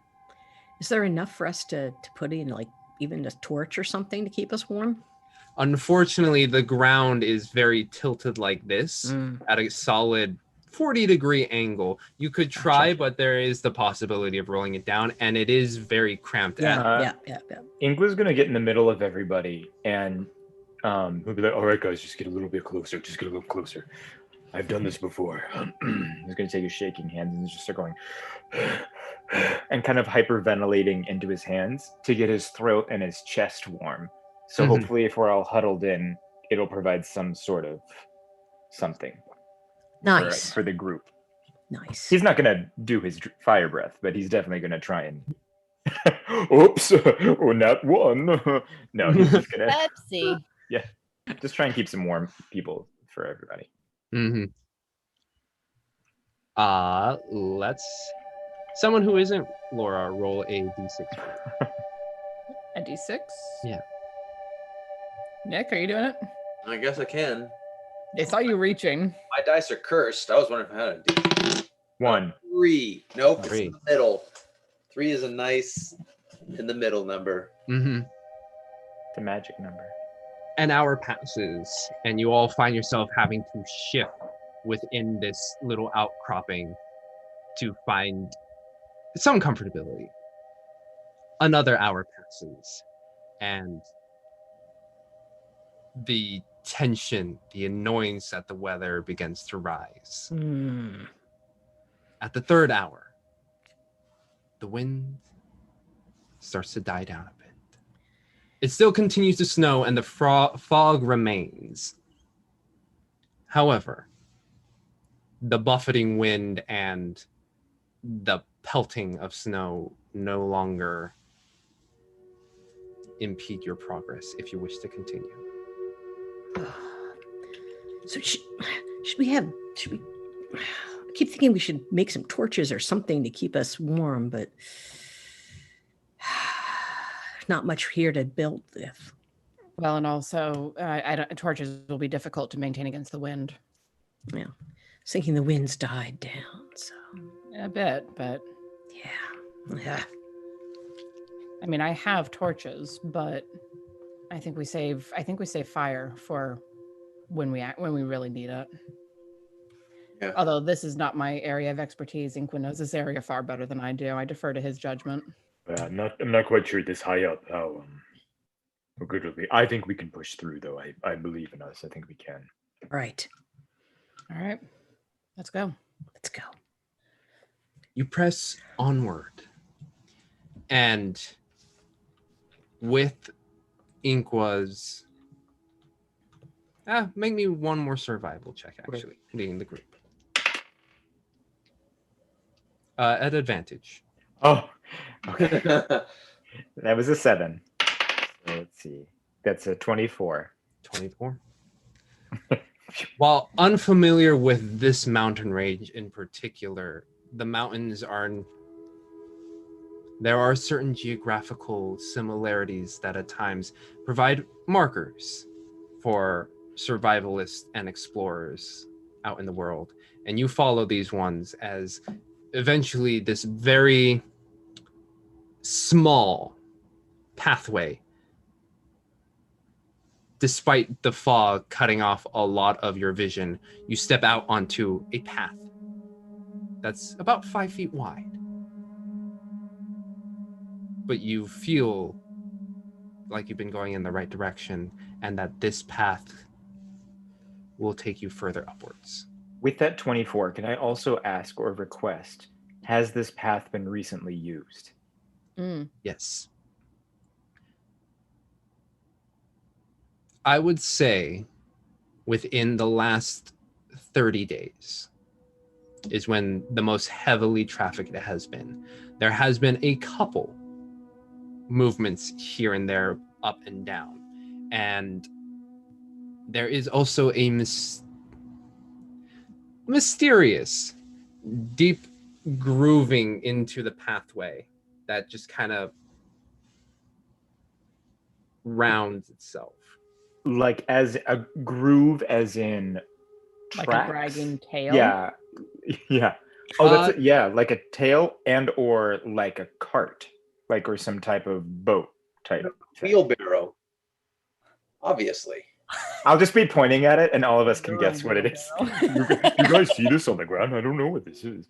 So, multiple things. There is a groove within the pathway. That, like a pathway. Like as if there was a tube that was set into it, Yeah, and then yeah. taken away. Yeah. Okay. Interesting. Like a tube set in. And you do see someone has put in horse tracks, but they have taken the time to moderately cover them up. Oh. I'm definitely relaying this to the group.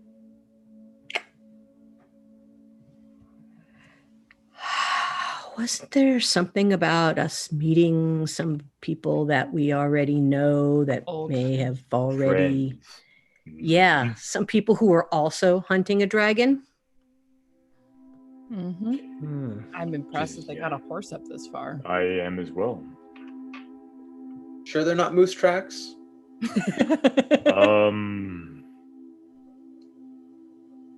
No. They're very different. You would know. Are there squirrel tracks next to it? That's what Yeah, you're Julie, I was waiting for it. We're searching for moose and squirrel. Squirrel. I try not to descend to that level of humor. Oh, good times. No, I lied. Most of my humor is referential. Yeah. All right. Cool. Let's keep going. Crack on. Yeah, I'm gonna start scanning around though, just to see, if there's other signs of other people. The horse keeps puzzling me. Perception check at disadvantage due to the fog. Okay. Hope there'll be a big sign saying shelter this way. That would be nice. Wow, 17. So we are in a Rocky and Bullwinkle episode then. I see what you're saying. Yes. 17. 17. The other one would have been a 24. The fog makes it difficult to see, even with your extensive ability to look outward and see. There isn't much that you can ascertain aside from like this 5-foot circle that the fog doesn't impede. Okay. However, you do hear just a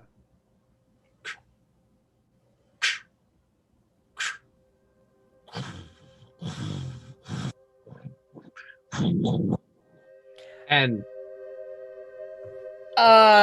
it sounds to me like a giant rock coming down, so I'm going to grab the two people closest to me and pull against the wall of where we are while hissing, back up. you grab Darjan and Winley, grabbing them both by the collars and shoving them back. Inqua and Tim, you hear this warning. Yeah, I move in a direction. Yeah, same. What? Like I'm gonna side split. I'll grab Inqua and just move up. Up on the path? Up in the air. Ah, okay.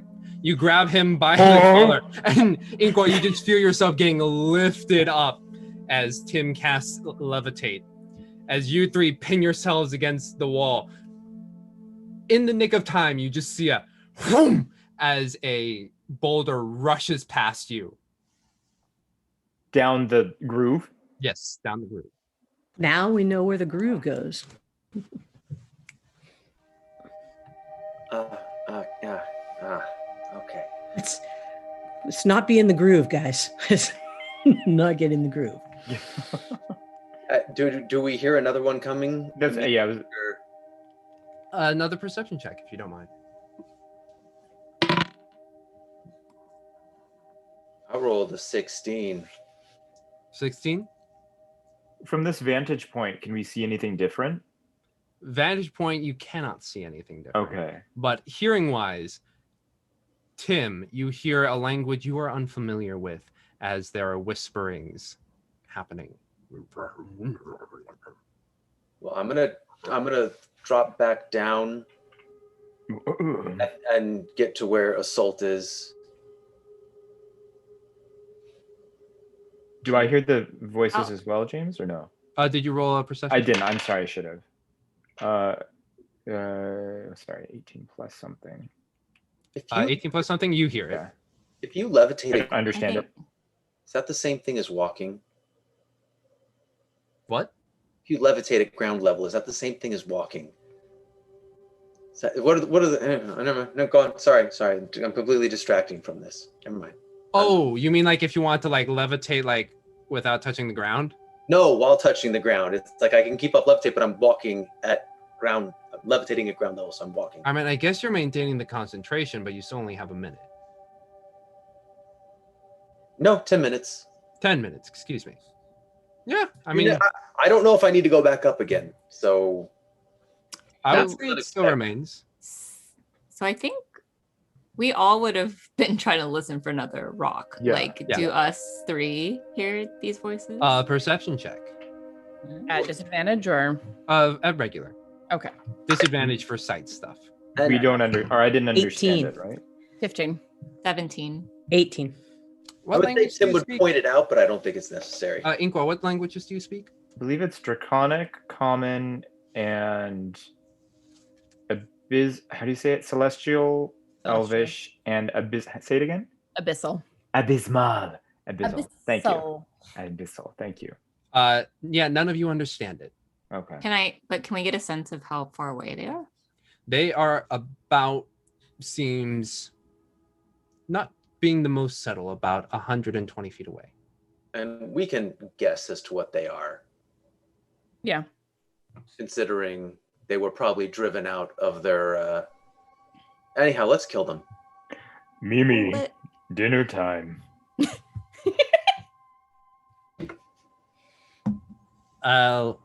What am I eating? Pretty sure. Did Mimi recognize those voices? Mimi does not know the language. Okay. Well, hold on, buddy. Hold on. I mean, if these are orcs that have been driven out by Cryovane, or if these are orcs that have been driven out and don't have a home, we may have something in common that we can work toward. We can, kill the dragon off. Uh-oh. And Oh no, she literally got frozen. She's frozen. Frozen. Ah. Tiana, if you can hear me, hit your internet. No, but Winley had the same mind. She was thinking, but they might be trying to kill the dragon too. But right now they're trying to kill us. So, Well, okay, but maybe they resettled here, and if they were just driven from their homes, they would be extra protective. So we can't necessarily blame them for that. Oh, but we can't talk to them either, right? was- None of us. I was going to say, they're We can't talk to them, so we're just gonna kill them? Yes, and Tim is moving forward. No. wait, Tim. Tim. Tim. But Tim. Can we reason with orcs? I don't think we can reason with orcs. I don't know No. much about them. Then let's go. It's dinner time. They're completely unreasonable. And then Have Ingle's you gonna take met Mimi an officially. Has anyone met an orc? That's what I thought. Well, Tim is trying not to say something else. Maybe he says it under his breath, but Tim knows enough about orcs that he's not fond of them. I've only met a couple. Wait, in why my wouldn't time. you tell us that? Just This is tell. probably You have a fun. bad love affair with an orc, Tim. Oh, wait, that was a joke. Maybe. Okay. Okay. No. Do I know? Do I know about it, Tim? Mike, you were there. You know about the war at Silvering. You Moon. were Yes. there too, Tarsha? Yeah. You know why he might have Yes. Thank you. towards orcs. Yes. So while we're arguing, how many boulders have hit us? 50. We're not standing in the middle of the crevice. Come on. Just pointing at each other. Boom, boom, boom, boom. See? No, See? each See? time Tim just lifts us all up with levitation, and we keep in that same conversation. We just keep talking. But yes. Okay. Now, so I understand. Ink was and gonna send Mimi out. Ink was sending Mimi out as Quokka, and just be like, "Can you scout ahead for us, buddy? And if you see orcs, dinner's on Okay, us." there we go. Yeah. Okay. But No, no, no. Scout, Mimi, remember Scout. Yes, and before he goes, Ink will cast Bee Spawn so that he can figure out, like, we can just talk to each other. Okay. Smart. Okay. Mimi heads out. You watch as the Quokka goes off into the frozen fog. And I'm not about letting Mimi go alone. 3 minutes later, you just hear I'm a little lost. I don't know where they are. Okay, can you hear them? No. Sorry, I'm lost. Did Tim not go towards the direction of the whispering? Oh, are you also going? Yeah. Yeah. Survival check, please. Oh, good. I'm gonna get lost in the mountains. Oh, 19. 19. So while we're waiting for Tim and the Quokka to do their thing, I am going to tell Inkwa, Winnie, and Winley and Isolde that you guys, the orcs and Tim, they took his parents. So he's not going to want to trade with them. He's not going to want to talk to them. He's not going to want to do anything to them. So I let him go because I figured it is what it is, but just don't get in his way. Okay. But okay. I mean, these aren't the same orcs necessarily. No, they're not. But I'm just giving you guys a heads up. Okay. I'll try to talk him down, but Okay. And we won. Welcome back, Tiana. Hi. Thanks. What I miss? We've sent out Mimi to go try and find where the voices are coming from, as Tim has rushed out into the evening into the night to try and find them as well with a 19. But Mimi is currently lost. And orcs. They're orcs. Yeah. And we think they're orcs. I don't think we've actually established it. But we think they're orcs. Yeah. And you also, like DJ told you, that orcs had to do with the demise of Tim's parents. So that's why he's very much like this. I'll try to talk him down, but I don't want to get in his way either. I mean, meta, if the orcs were trying to kill us, I think Tim would be a little more like, well, I can be reserved in this instance. Yeah. But no, it's the fact that, I know, the fact that the stone and everything, yes. So, Tim, as you ascend up into the frozen fog with Mimi in tow, you find yourself at a little outcropping that seems to be a staging area, and there you see a stick that was used possibly as a leverage point, but you do not see any orcs or anything there. Okay, then I'm just gonna call the others to move up towards me and just do my best to, I'd say, keep an eye out, but more keep an ear out for if I hear any other movement around me where they might come and attack from.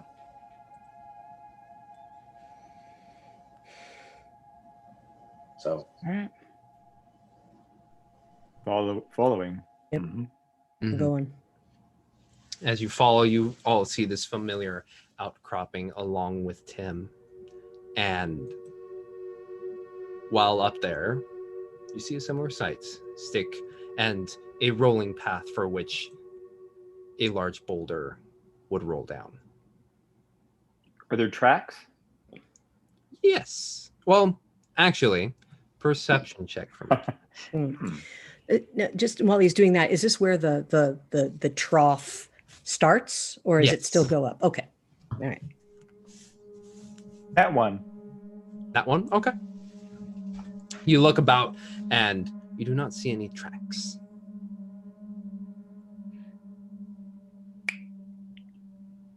Do we still hear voices? You've forgotten what tracks are. Oh God, probably, yeah.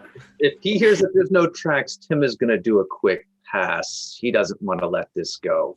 Okay. Perception check. Okay, so that'd be a 14. 14. Okay. Or survival. Well, whatever.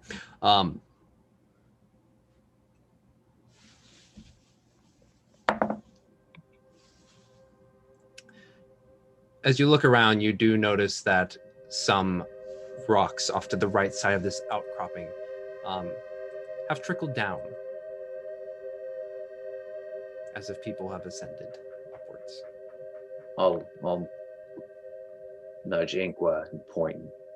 They went up this way. Oh, thanks, Tim. Okay. So are we, he'll like pull out an arrow. Like, are we following? I mean, yeah, Tim's looking at the others. We have a dragon to talk to. Well, That's actually, What can we do to prevent them from following us as we go up? If we get ambushed again, Well, we are aware of their presence, and one of us with shields can be in the front and the other in the back. Tim's looking around because he doesn't have a shield anymore. Oh, wait. What? Nope, two-handed because he needs to cast free to cast magic. That's right. Oh. The nice thing about a holy symbol being on a shield. how high are we on the mountain? Do we know? Would we know? With the fog, it is hard to tell. But okay. And time is being lost. Exactly. And So Winley's gonna take out her dragon scale, put it on the ground, and like slam her dagger into it. And she's gonna leave it there in a hopes of communicating to the orcs if they come back that this is our mission. Interesting. She doesn't know if it'll work, but that's all she can think of, so she'll give up her dagger to leave this message to them. Does she say anything? Because I think in seeing that unprovoked, be like, she'll probably do that in silence, and then like seeing Inqua's reaction, say, well, hopefully they can understand that at least for this mission we're on their side. We've got a common enemy. Okay. I think we press on. I agree. We have to. It would waste time, daylight, and effort to follow them, especially if they know this area far better than we do. Got it. We do Mimi, come on. focus. And if they ambush us, then we deal with it. But I don't think we go looking for any more trouble than going looking for a dragon. Well, but now we know that they're out there, so So now we need to be alert. yes. More so. And wherever Tim is in the order, are you going to be near the back, Tim? Because I was going to let you know.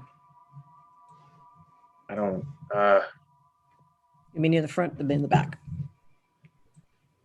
I guess it would make sense for Tim to be in the back, and it makes sense that would have been the order too. If Yep. they grabbed you and Winley Okay.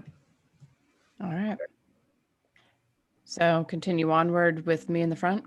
Can I get that marching order, please? Isolde in front, Tim in the back. I was going to try to be next to Tim for this. Okay. And go ahead. Go. Sorry, Bunny. I was gonna say I can be right behind Isolde. Since I have the ring of warmth, like being kind of in the brunt of the wind won't bother Winley as much. Okay. Cool. Thank you. But you all climb down from this outcropping and back onto the trail and continue upwards, noticing that the large groove is no longer within the pathway. But Inqua, as you continue upwards, the continuing of horse tracks, though faint, continue upwards.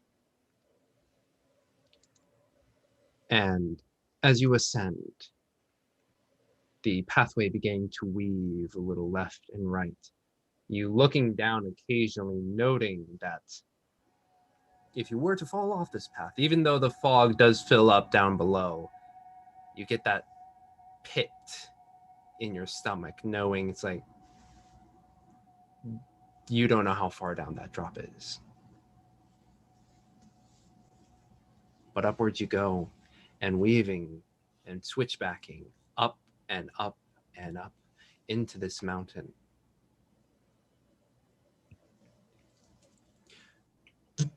You begin to hook a left, and silhouetted within this fog, you can make out the barest resemblance of a large stone building.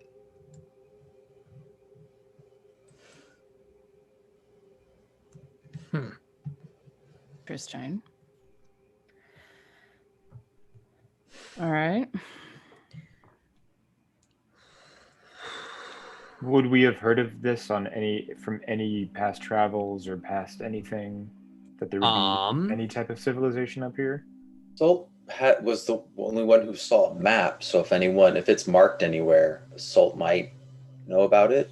Or like in visions from Sheris, would I have picked up behind where he was standing or anything? Inqua perception check at disadvantage. And whoever would like to make a history check at disadvantage. I'll do that because that sounds like something I might have some background in. I've got nothing. I will always make rolls at disadvantage. Yeah. 6 That's a is 9. my... Yeah, no, go ahead. Sorry, but Winley got a 9 in history. I got a 10. 6. 6. Tim? You don't need to know. Okay. It wasn't a 1. Wasn't a 1.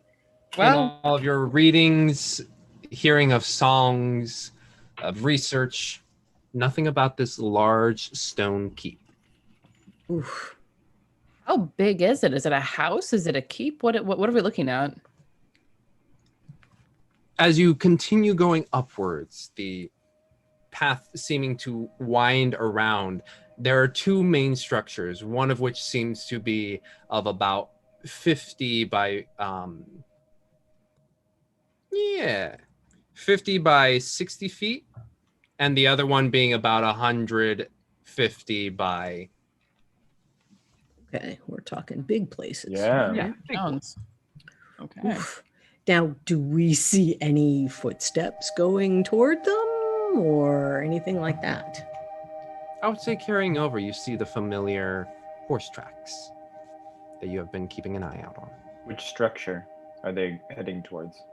As you begin to wind your way through, you notice that as you circle the smaller building, almost like an annex, if you will, but still quite large. As you begin to circle around it, there's a bit of rubble in your path that you have to slowly make your way over that just seems to be there from decay and time. Okay. But as you go through this pathway and you see basically on a raised structure to your right, the smaller one, and the larger structure to your left. Connecting it is a bridge.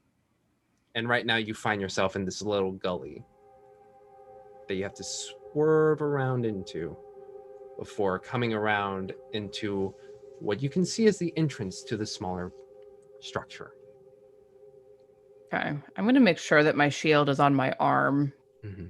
because I've been wary this whole time. I'm suddenly a lot more wary. Yes, yeah, basically in between two buildings like that. It's like, no. Well, Alleyway. this is clearly a defensible position. Yes.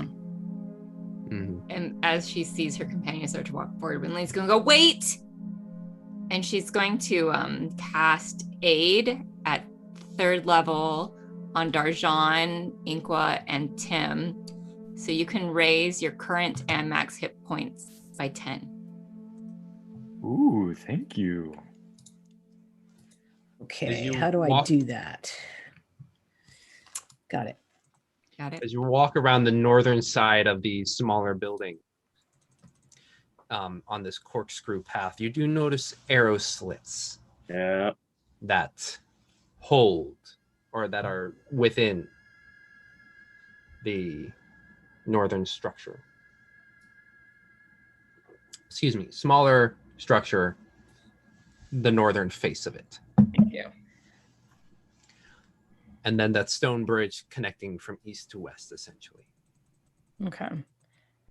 But as you begin to hook around on this corkscrew around this smaller building, not seeing a pathway up to the larger one, save the bridge from the smaller one, you can see about 20 feet in front of you. The fog here is still quite dense, but the shape of a doorway. All right. Do we try knocking? Also, what time of day is it now, approximately? Or does You it all feel left like? Mountain Rib in the morning. I would say with the time you've taken and, some finagling, it's around evening. We may want to, if it's safe, rest here for the night. We haven't heard any sounds that indicate that it's habited at the moment, have we? I mean, I'm assuming we're all listening very carefully. Yes. Make perception checks, please.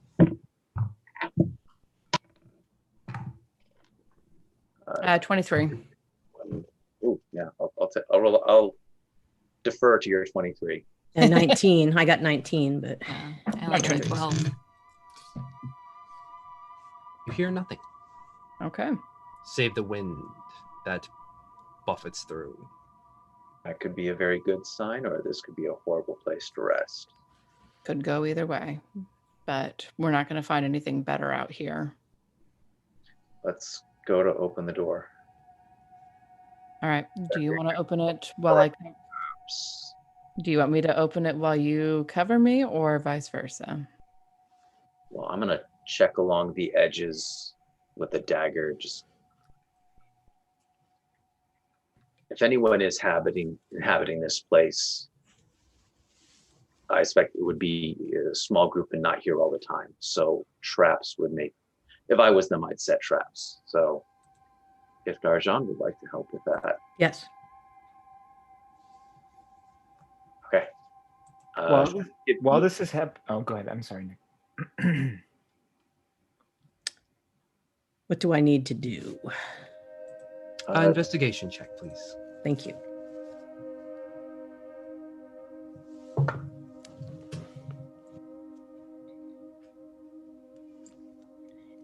$21. 21. You do see a small tripwire that seems to be hooked in to the bottom of the door frame. There is something here. Now, does it look old and decrepit, or does it look newish? New. Yeah, somebody's put something here relatively recently.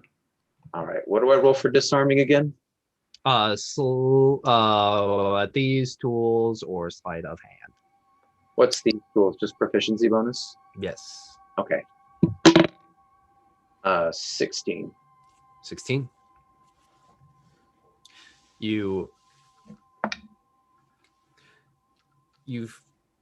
with your thieves' tools, you use one of your hook pieces to grab onto the wire and pull it taut, just enough to maintain tension. And then with another one, you reach under and snip the wire, feeling confident that you have disarmed the trap.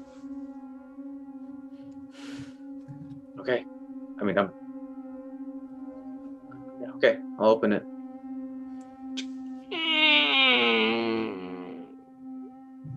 As it opens inwards, away from you, you see there a stable. And aligned in the 5 dockets are 5 horses. Do we recognize these horses? Are they wearing matching outfits? Do they look like? Wait, their horses had personalities last time. I don't remember exactly. Yeah, because we've seen the Reaver's horses. Mm-hmm. And all black they are. As the door creaks open, you all see the 5 horses there, all in dockets, in their own little stables, just kind of munching down on some hay, the last of their hay, just in this little truss before them. And they're like, as the door opens, they look up at you. So they've been here relatively recently. Or were fed relatively recently. That's what I meant. Somebody was here relatively recently. Ink was gonna pat one of the horses on the haunches, and then. Oh, are you gonna go inside? Oh, I thought we were inside. Yeah, I thought we were all going inside. That was Okay. We're out in the cold. No, this is But So when you step inside. It was because as he pats him on the haunches, he's gonna again look to Mimi and be like, "Mimi, I know I'm asking a lot of you, but do you mind kind of scouting out this place for us? Don't eat the maybe- horses. No, do not eat the horses, but maybe a form of rat or some type of small creature that could be go by unnoticed." I can be a quokka. That's fine. That's perfectly fine. Do we see any doors or anything else like in regards to this, or is this literally just the stable? As you look downwards, you do see a little off branch to your right. No Do you door, mind- but hallway that Yeah. goes. Do you mind just looking ahead and then we just throwing it back at me as Ink was kind of reaching out with his mind to try and. Mm-hmm. Yeah, don't do that. Beep boop, beep boop, beep boop, as you watch the quokka go around the corner. And you hear off from the other side of the room, it's like, "Oh, what? Hello there, little guy. How you do? How'd you get in here? What? Hey, Runa, look at this one." And then you hear footsteps going offwards. do we step outside and then knock on the door like we haven't? Ink was reaching out to Mimi and be like, "Stay a quokka. Okay. Is there a red-headed bitch amongst the group?" I have not seen a red-headed bitch. Okay. Right now, I see a man with a severe underbite. Okay. But you all step outside? Are we doing that? Are we gonna pretend like we never came in and? Or should some of us hole up in here, hide, and then when someone does knock at the door, we get to do a attack of opportunity and They're You not don't need to attack them. bad. I was just more like, oh, we didn't just break in here, but like, we're not gonna fight them? no. Only if they attack us first. We want to try to get together with them so we can both. Do you remember what they did to me in Yes. No. Remember what one of them them. did.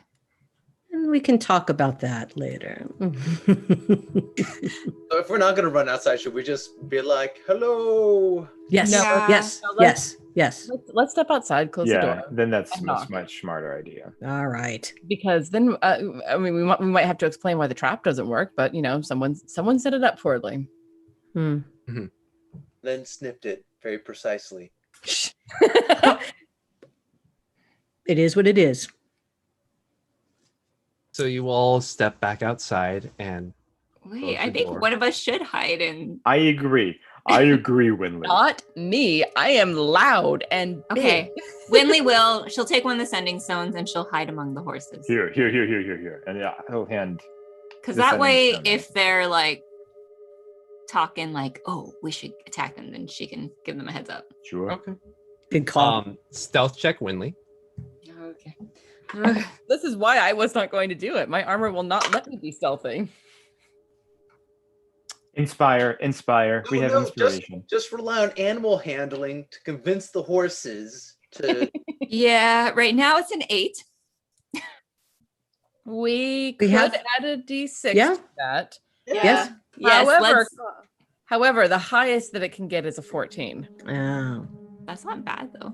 It's not bad. Just point out that the absolute highest it can But get. is at 14. this point, what else are we going to use our inspiration Well, here's for? the Good point. thing. Taking cover behind horses that make noise, so it's like unless you're standing out, I don't know. Wait, can I get a Inqua? Can I get a sugar? Can I get some sugar cubes from Absolutely. your pouch? Here. And then we'll take some of the sugar out of the. Does it help me roll at advantage because I have treats? No. And I also, but okay, I feel like Because the horses are gonna eat the sugar cubes. Well, I was thinking like that's the only thing that would give me away is the horses making noise because I'm there. Don't we have cards? I thought we had a card of change of, or is that You have not a the boost of campaign? quick thinking. Which, No, let's actually save our cards for the dragon. That's it. Wait, let me just roll 1d6. Do it. Okay, now I'm at a 12. Yeah, that's Okay. All right. Inqua is staying with Winley, by the way. He's not Okay. he's gonna stay here with her.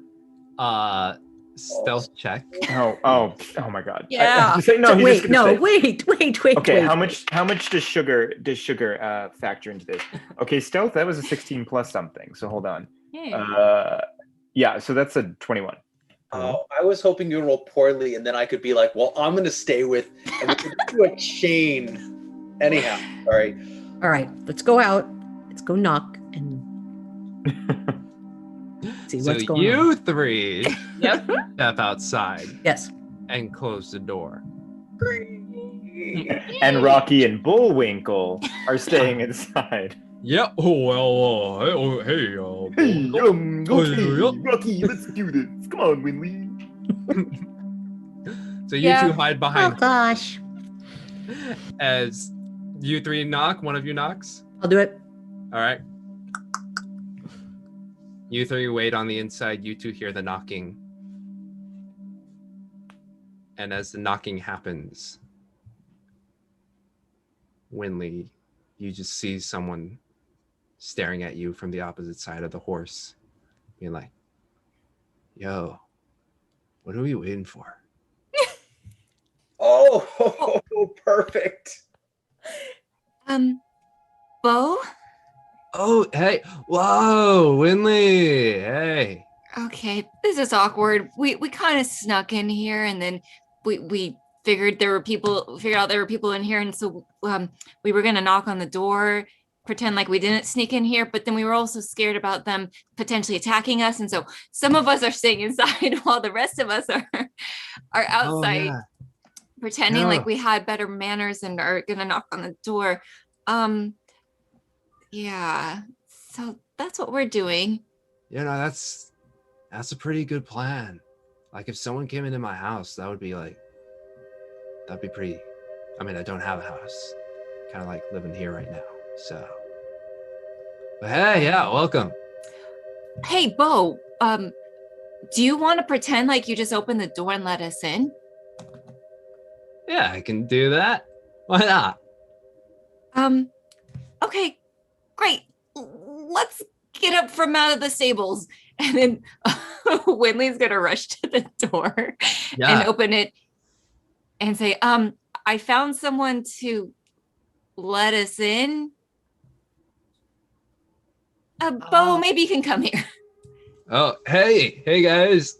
And for all of you, the first time you're seeing this almost like faux hawk duck butt kind of hair just kind of sticking up almond-shaped eyes, wide smile on his face. For you, Winley, he was wearing that hood, but this time it's like draped backwards.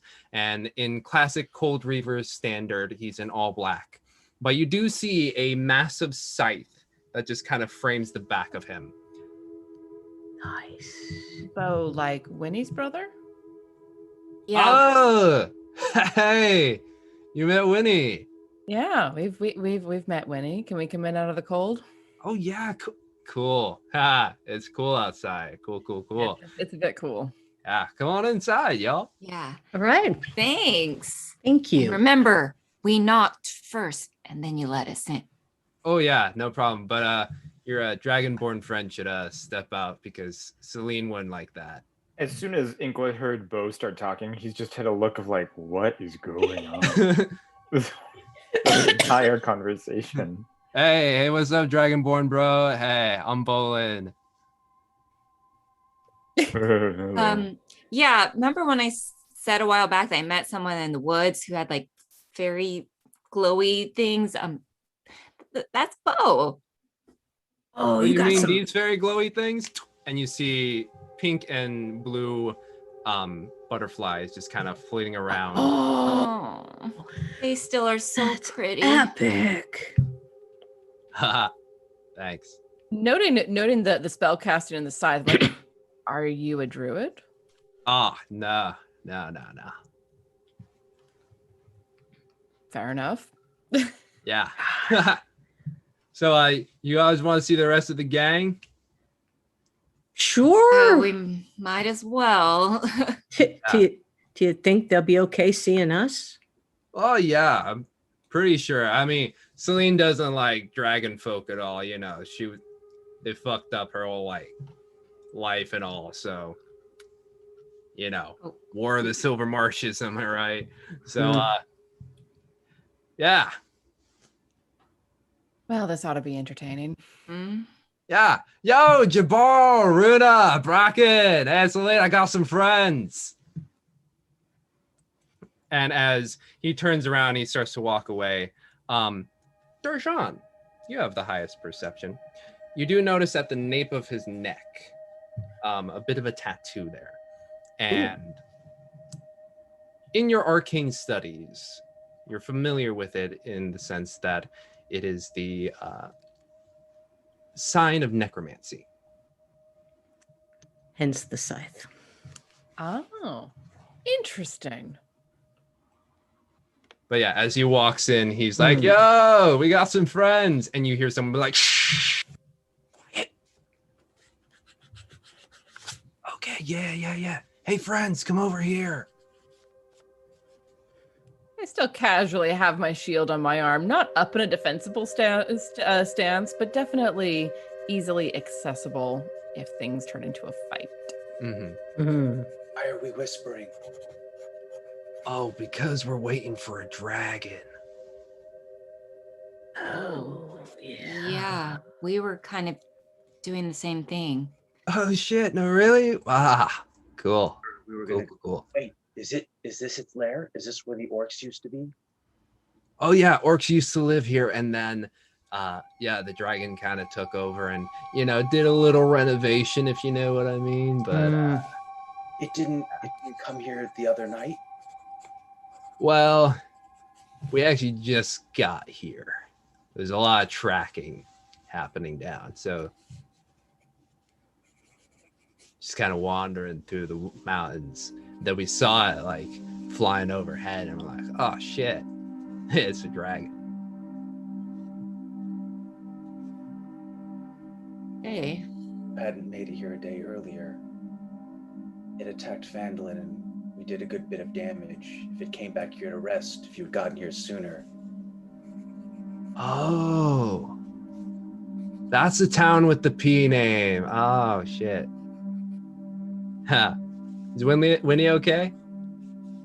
Do we know? Yeah, she was using her cart to help move the wreckage. Yeah, she's okay, but a lot of people died. A lot of her friends. Well, that's life, hey? Sometimes a dragon just comes in and fuck shit up. But hey, here's Jabaro, and you watch as Jabaro just walking in, all bright smiles as he's holding the quokka. Their whole surfer dudes are. I bet. Hey, look, Bolin, look at this very little. Hey, how's it all going? Hey, you found our quokka. Oh yeah, this your fuzzy little guy. Yeah, when Bo opened the door for us, he just sprinted and wanted to explore so fast, and yeah. Deception check. And Mimi, come. I would have had a different story. And you watch as Quokka Mimi wiggles out of Jabaro's hand. It's like, okay, little guy. And you watch him scamper up onto your shoulder. Inqua. A 10. A 10? Okay. Mm-hmm. Jabaro kind of just like looks at you with slightly squinted eyes. But on the quick, Bolin's like, yeah, let him in. And yeah, just... Okay. Quokka just ran right in. I haven't seen one of those little guys in a while. Yeah, they've been really thinning out lately. Oh, nothing's happening to them. Sure. Well, we've got this guy, so. Hello, it's been a while. How have you been? No, it's been pretty all right. Trying to find Dragon. Harder than you thought. When you go up in the mountains, you would think, yeah, I can find Dragon, but nope. They just, keep moving. It's oddly less difficult when you're in a town that it's pissed off with. That was the problem. Yes, he attacked Phandalin a couple days ago. Oh, well, that's a shame. At which point, Runa, owl-like black hair that just kind of fans out, has a massive great axe on her back. All of them in that familiar black uniform, just kind of leans up against the open doorway that leads deeper within. And she's like, it is strong one. Hello. How are you? And Winley's gonna look around. She's not sure which one. She stares at Isolt. Okay. Hello. It's been a while. And I'm casually standing between Inqua and their group because I'm waiting for the redheaded bitch to show up. But well, hey, you guys want to help us lay Dragon? I mean, we're not gonna like split the pay or anything, but you wanna? Yeah. I mean, that is what we're here to do. How many times have you actually encountered the dragon in the past 2 weeks since you first came up here? I'm just curious, because we may have almost slain Cryovane 3 times, whereas you, who have been hired to do it, appear to have just been lollygagging all the way up here. I'm just curious. I'm just curious. I'm just curious. I don't know. It seems kind of... I don't know. Well, can't really speak for myself. But Brecken's a hunter, a survival guy, and, when he speaks only in telepathic images, it can be a little hard to decipher. At which point, Inqua, you feel a little tug at your jacket as you stare down there, and there's a halfling standing right beside you with really fluffy hair and black tattoos over his face. creepy. Okay. Look, at this point, as long as it dies, who cares? Honestly, that's pretty much where I am too. I don't Yeah. care. I don't care who gets paid for it. As if you help us kill the dragon, or we help you kill the dragon, whatever. As long as you're involved, I'll make sure you get paid. But I don't care one way or the other. That dragon is going to die. Hey, I got no problems with that. Hey, how about you, Bolin? Yeah, that sounds pretty good. Bracken? All right. Hey, Runa, how about you? I agree. As long as White Dragon dies, I'm okay. As long as you lot don't go running off and abandoning us. Oh, then I no. think we have an accord. I think we're pretty good on that front. At which point, room on the opposite side opens up, and you just hear hey everybody, just taking a nap, and then Well. Oh my god. It's good to see you all again. As you see the familiar, as per labeled, red-haired bitch, Silene. She ties back her hair, just knots it up. Well, it's good to see you all. It's fascinating that you've all made it your way up here. Happy to see you again. Hello. What are you all doing here? Hunting a dragon. Oh. Cool. And we've been discussing with your crew the possibility of joining forces since we've had some experience with this particular dragon and would like to see it dead. Muchly.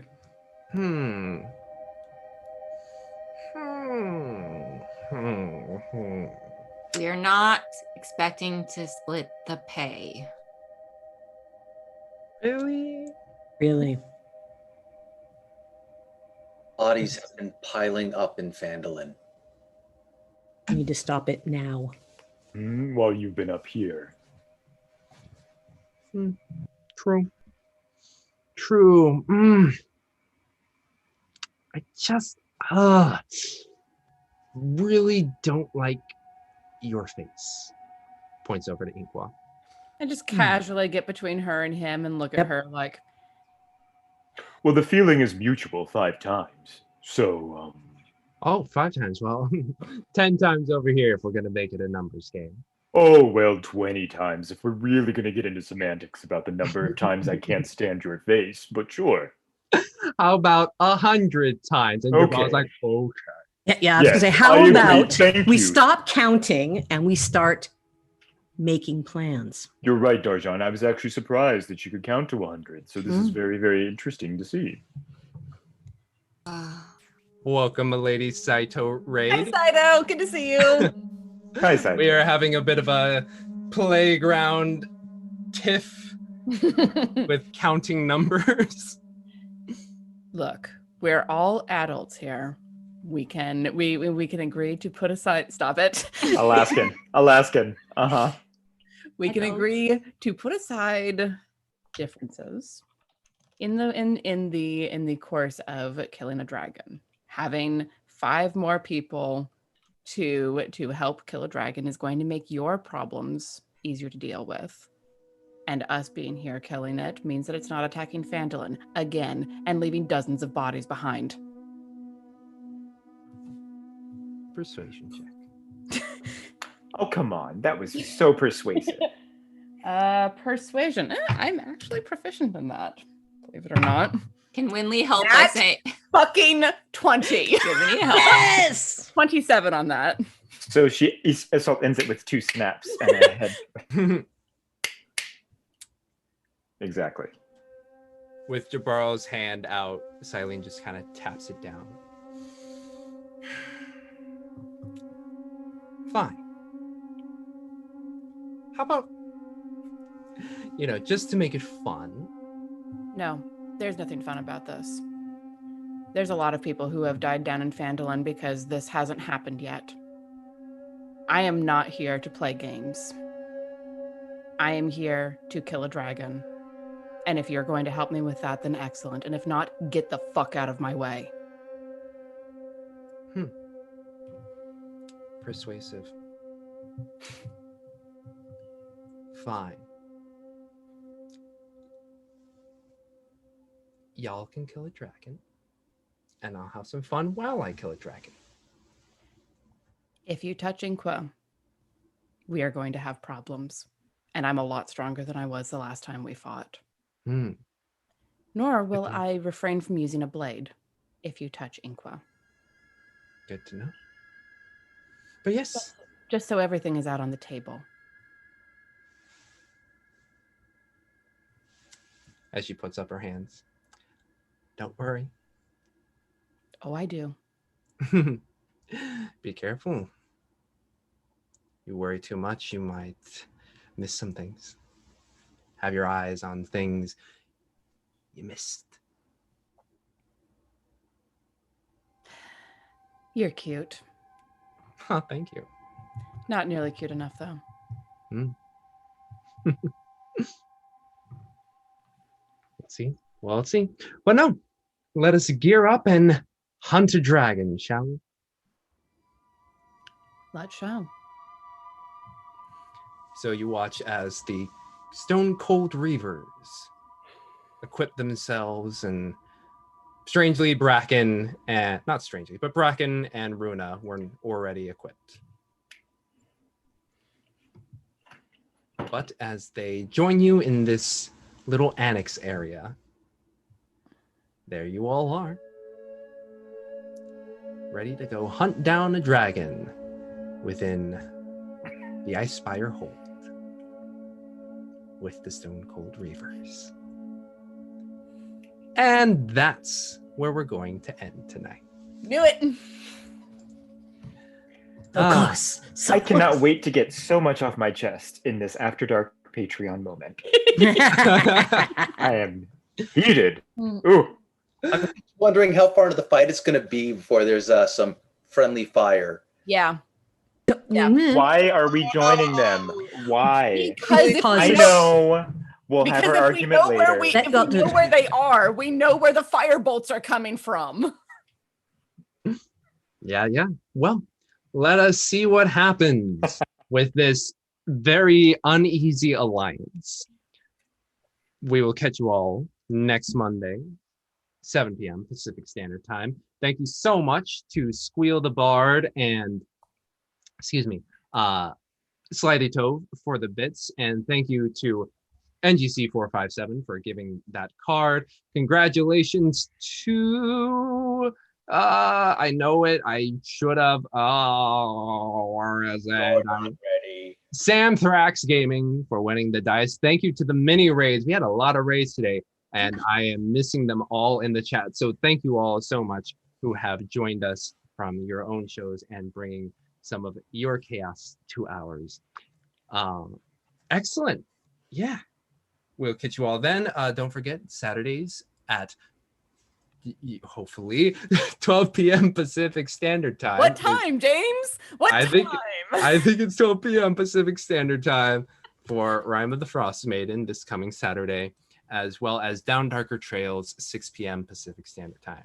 We're going to head into our After Dark episode where we just decompress about the events that unfolded, and you can catch that on our Patreon, patreon.com/questandchaos. But until then, or not until then, but until next Monday, stay safe, friends. Stay healthy, and keep going with that chaos. We're going to find an outro. Eventually. Bye.